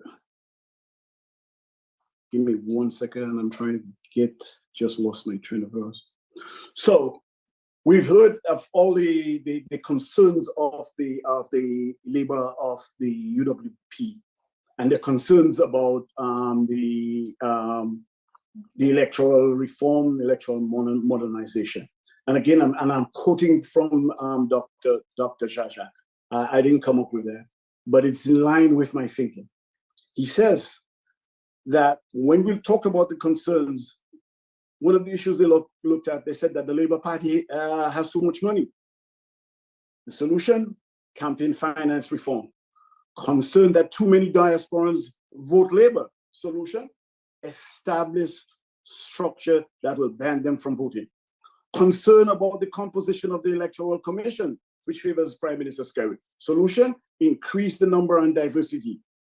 Concern that the Labour Party has an advantage with the media. Solution, unfettered access to all medias and free unfettered access to the state. So all the shenanigans has been trumped up by the UWP as a political strategy. So all through the consultation, you've heard all the different points of view, Madam Observers and Mr. Observers. And I can only ask you guys that in all your deliberation, that you guys just, in all good conscience, just review all the contribution made by concerned citizens like myself and others in the diaspora when you're making your deliberation. And I will end quickly because I know it's time short. But to end, I will say it's ironic that the party that squawks at the diaspora Dominicans coming down to vote have been collecting financial donations and contributions from the diasporas from all over the world. There's no record of how much has been collected over the years or how the monies have been spent towards electoral campaigns. If they push to disenfranchise diasporans from voting, then they should not be allowed to receive funds from the diasporans. At the end of the day, Dominica should be able to contribute to the party of their choice, and diasporans should be able to vote. I'll end it. Thank you so much for the time. I appreciate the ability to participate this evening. I thank you. Thank you very much. Thank you very much, Ambrose, for sharing the last word with us.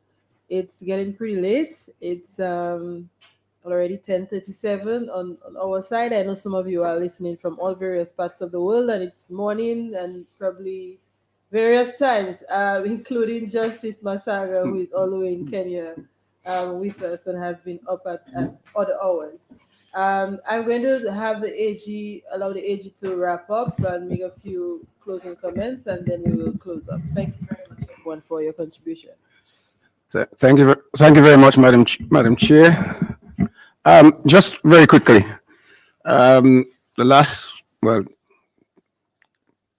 last 2 or 3 speakers, there are a couple of points that need to be addressed, and I'll just go through them quickly because, as has been said, it's late. The issue of traveling expenses. Maybe I should preface what I'm saying. I think I've said it before, but just to repeat, there's a difference between what we would like to be the law or what we think the law should be, or what changes we would like to bring in, and what the law is. And those who present themselves as experts, whether because of their academic credentials or how many buildings that they teach to, they should actually stick with what the law actually is, because it's an exercise in consultation. And yes, it's true, everybody must be allowed to express their opinion and their view. But if you put yourself forward and use your academic credentials as to boost what you say, then you need to say what is accurate, what is correct. Paragraph 770, which has been mentioned several times during this whole consultation period, the various weeks, of Halsbury's laws of England that was referred to by one of the speakers a moment ago.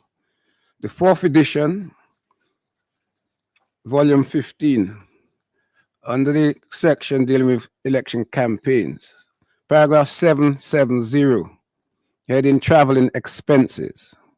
It says, and I didn't say it, it's Halsbury saying it, the unconditional, double underline that, payment or promise of payment to a voter of his traveling expenses is not bribery. Is not bribery. But the payment or promise of payment to a voter of his traveling expenses on condition, that's the alternative, express or implied, that he would vote for a particular candidate is bribery. So people keep talking about a definition. The definition is very clear. If you pay traveling expenses for somebody on condition that they vote in a particular manner, then you are, and it's unconditional, then of course that is bribery. So to just simply say you don't like the idea of somebody paying somebody's traveling expenses is not sufficient. And I said so early on, these cases go way back. So I heard the penultimate speaker with his own thesis, which he has not provided any evidence for, claiming that Mr. Libla, the former premier, who is long deceased and unable to speak for himself, that somehow that is justification for issues in respect to traveling. We should not do that. The fact is, the law as it stands at the moment is quite clear. The unconditional payment or promise of payment is not bribery. If we want to change the law, then that's a different matter. Of course, that can be done, and that may be the argument that people should be advancing if they feel don't say what the law is what it is not. Similarly, in relation to treating, it's also Halsbury's paragraph 781 under the heading treating states that, as has been said several times, there needs to be a corrupt intent. A person is guilty of treating if the event is corrupt, a corrupt practice. It goes on, any person who corruptly, by himself or by any other person, directly or indirectly, gives, provides, etc., drink, meat, entertainment, or provision for any person, for the purpose of corruptly influencing that person. And when you look at all of the cases and the detail, it's very clear that you have to have a corrupt intention. Otherwise, merely giving somebody a drink or a meal or some other pleasantry could find itself afoul of that. So I think it's necessary to say that in relation to two of the last three speakers who presented themselves with credentials and didn't actually stick to the facts, but was really saying what the law is. In respect to the issue of Section 56 of the Constitution and the exercise of the functions of the Commission without being subject to any direction or control of any person or authority, that has always been the case, and I'm not sure the point it keeps getting said, as if somehow the Commission can do whatever it wants. Well, I would like to see the Commission draft its legislation and take it to Parliament without following the proper routes. The Commission has its function. The function of the Commission is set out as Section 38 of the Constitution, which I've read before a number of times, but I think I'll read it again just to make it clear. Section 38(1), the Electoral Commission shall be responsible for the registration of voters for the purpose of electing representatives. That's one. And two, for the conduct of elections of representatives and senators.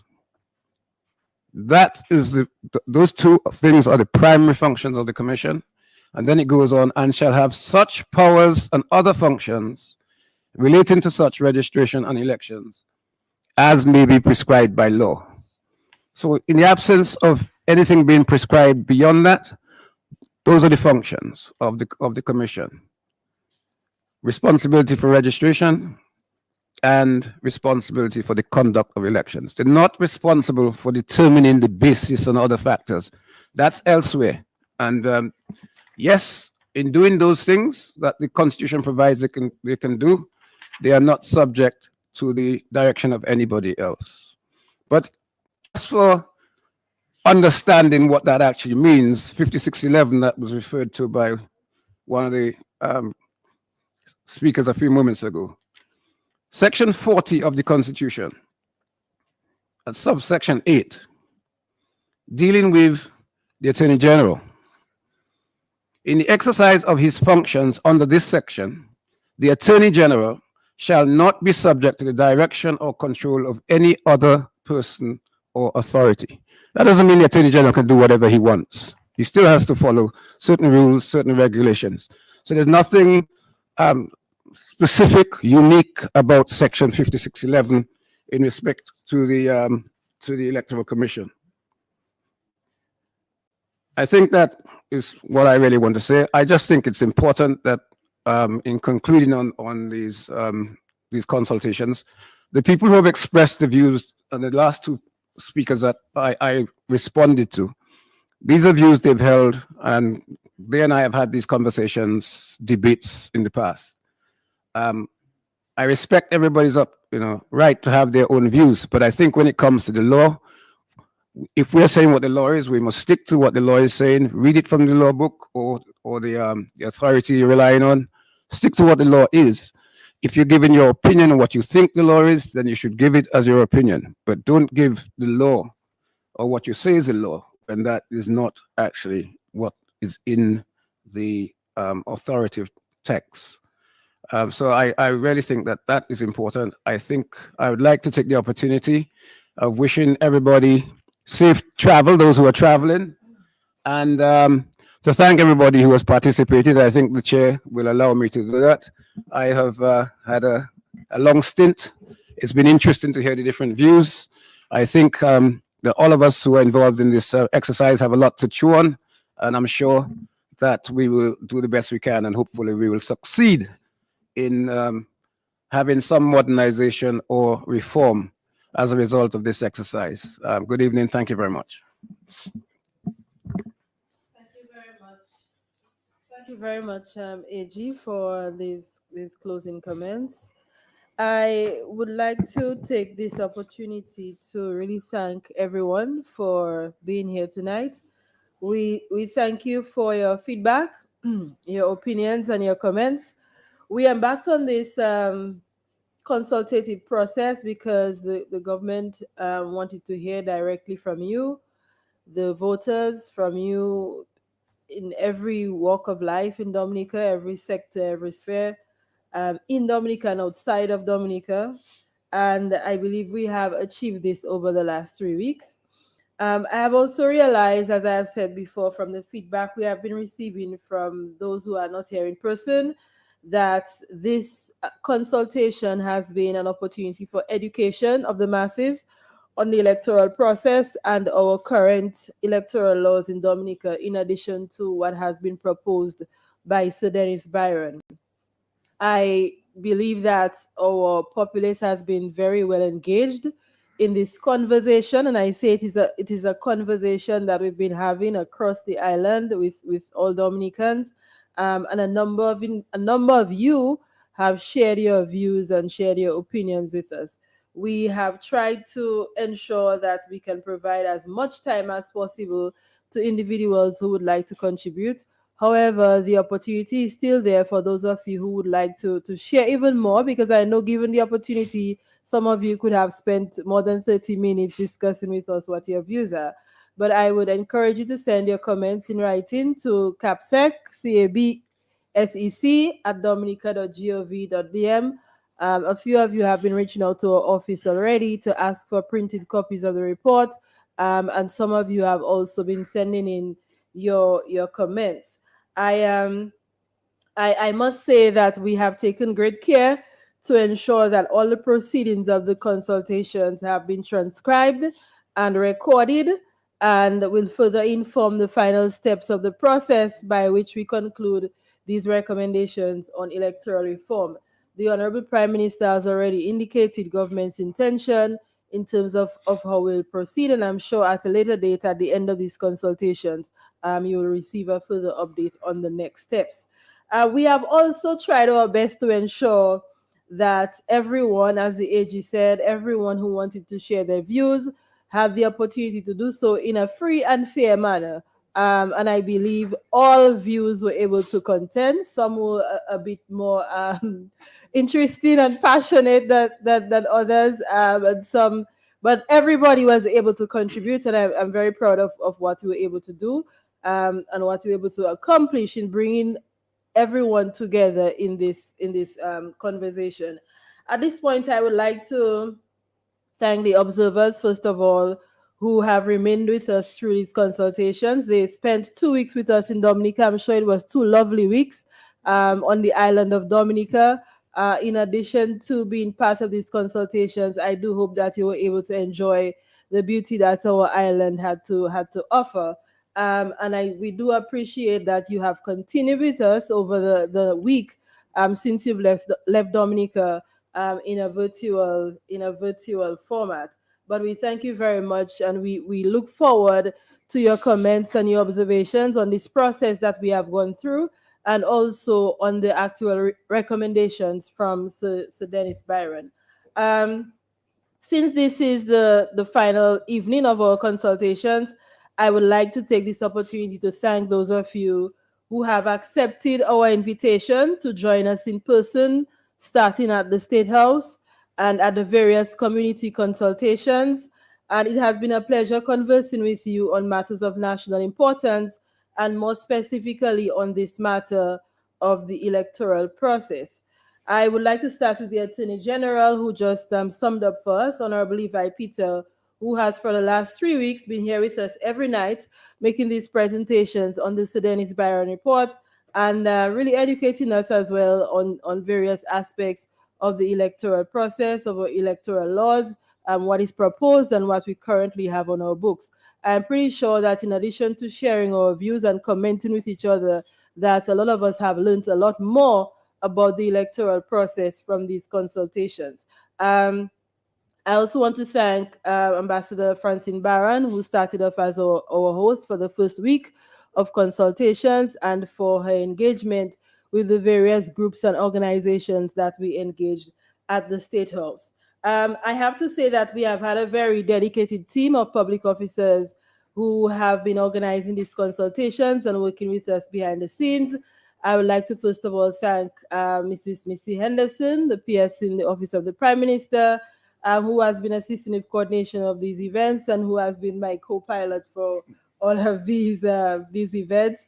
And I want to highlight the efforts of the staff of the Office of the Prime Minister and the Cabinet Secretariat, my right and left hands, Ms. Rona Riley and Ms. Annika Roye, for their expert coordination of all the logistics for the last 3 weeks, and the rest of the support staff, our drivers. I'm going to call names because they've done so much incredible work over this week, and I hope I don't leave out anyone, but O'Neill and Pon and Marina, we do appreciate all of your efforts, the police officers who have been assisting us throughout this time.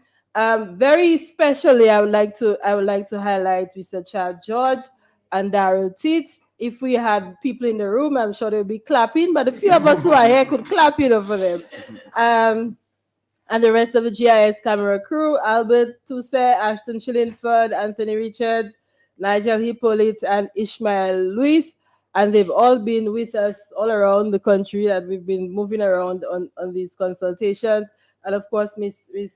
Dion Dura, the press secretary, for organizing so efficiently with the media as always. I have been successful in pulling out Mrs. Anna Dyer from her pre-retirement leave. She does not want me to call her name, but we do appreciate her, and you have probably seen her on video transcribing, and she's our very expert stenographer. But I do have to tell you that she was on vacation, and she has been back with us for the last 3 weeks, also driving across the island to capture your views. I know it's been difficult for her at some of the consultations, and she's writing, she's transcribing everything I'm saying now as well. But thank you very much to Mrs. Dyer and to the entire team. There's so many people who have assisted with this. I do want to acknowledge, of course, the leadership of the Honorable Prime Minister, Roosevelt Skerrit, even in getting these consultations going. And of course, all of the members of cabinet who have also been with us and followed all of these consultations, attended the consultations in person, as well to listen to you and to hear your views and your opinions on this report. I want to thank as well all of the other officers, all of the public officers who have supported this process, who may have not been here but have been working behind the scenes. I usually don't like to call names because I don't want to leave out people, but I really felt it was important for us to highlight the work because it's quite a mammoth task. As the Prime Minister said last night, you see us here in the evening at 11 o'clock in the night, but we've already had a full shift from morning with our regular duties, and all of us are continuing this in the evening. But it's very important work, very significant, very transformative for what we are trying to do in Dominica. And I think this is a very good model for how we should proceed with consultations in Dominica. I also want to thank those of you who have been reaching out to us, reminding us to get some rest and to eat and to sleep, and all of the things that we need to do to get going. But thank you very much to everyone. Thank you to all Dominicans for listening. We thank the radio stations who have been carrying these broadcasts live, Carry FM, DBS Radio, and Q95. Of course, we do have we have Honorable Kenneth Daru, who is the Special Envoy with responsibility for electoral modernization, who as well has been with the team every evening on these consultations and assisting with the coordination of these events. But thank you to all of you in Dominica, and we do hope that you have a good night. Be safe to everyone, and good night to observers as well. I'm pretty sure we'll be in touch with you soon. Thank you again.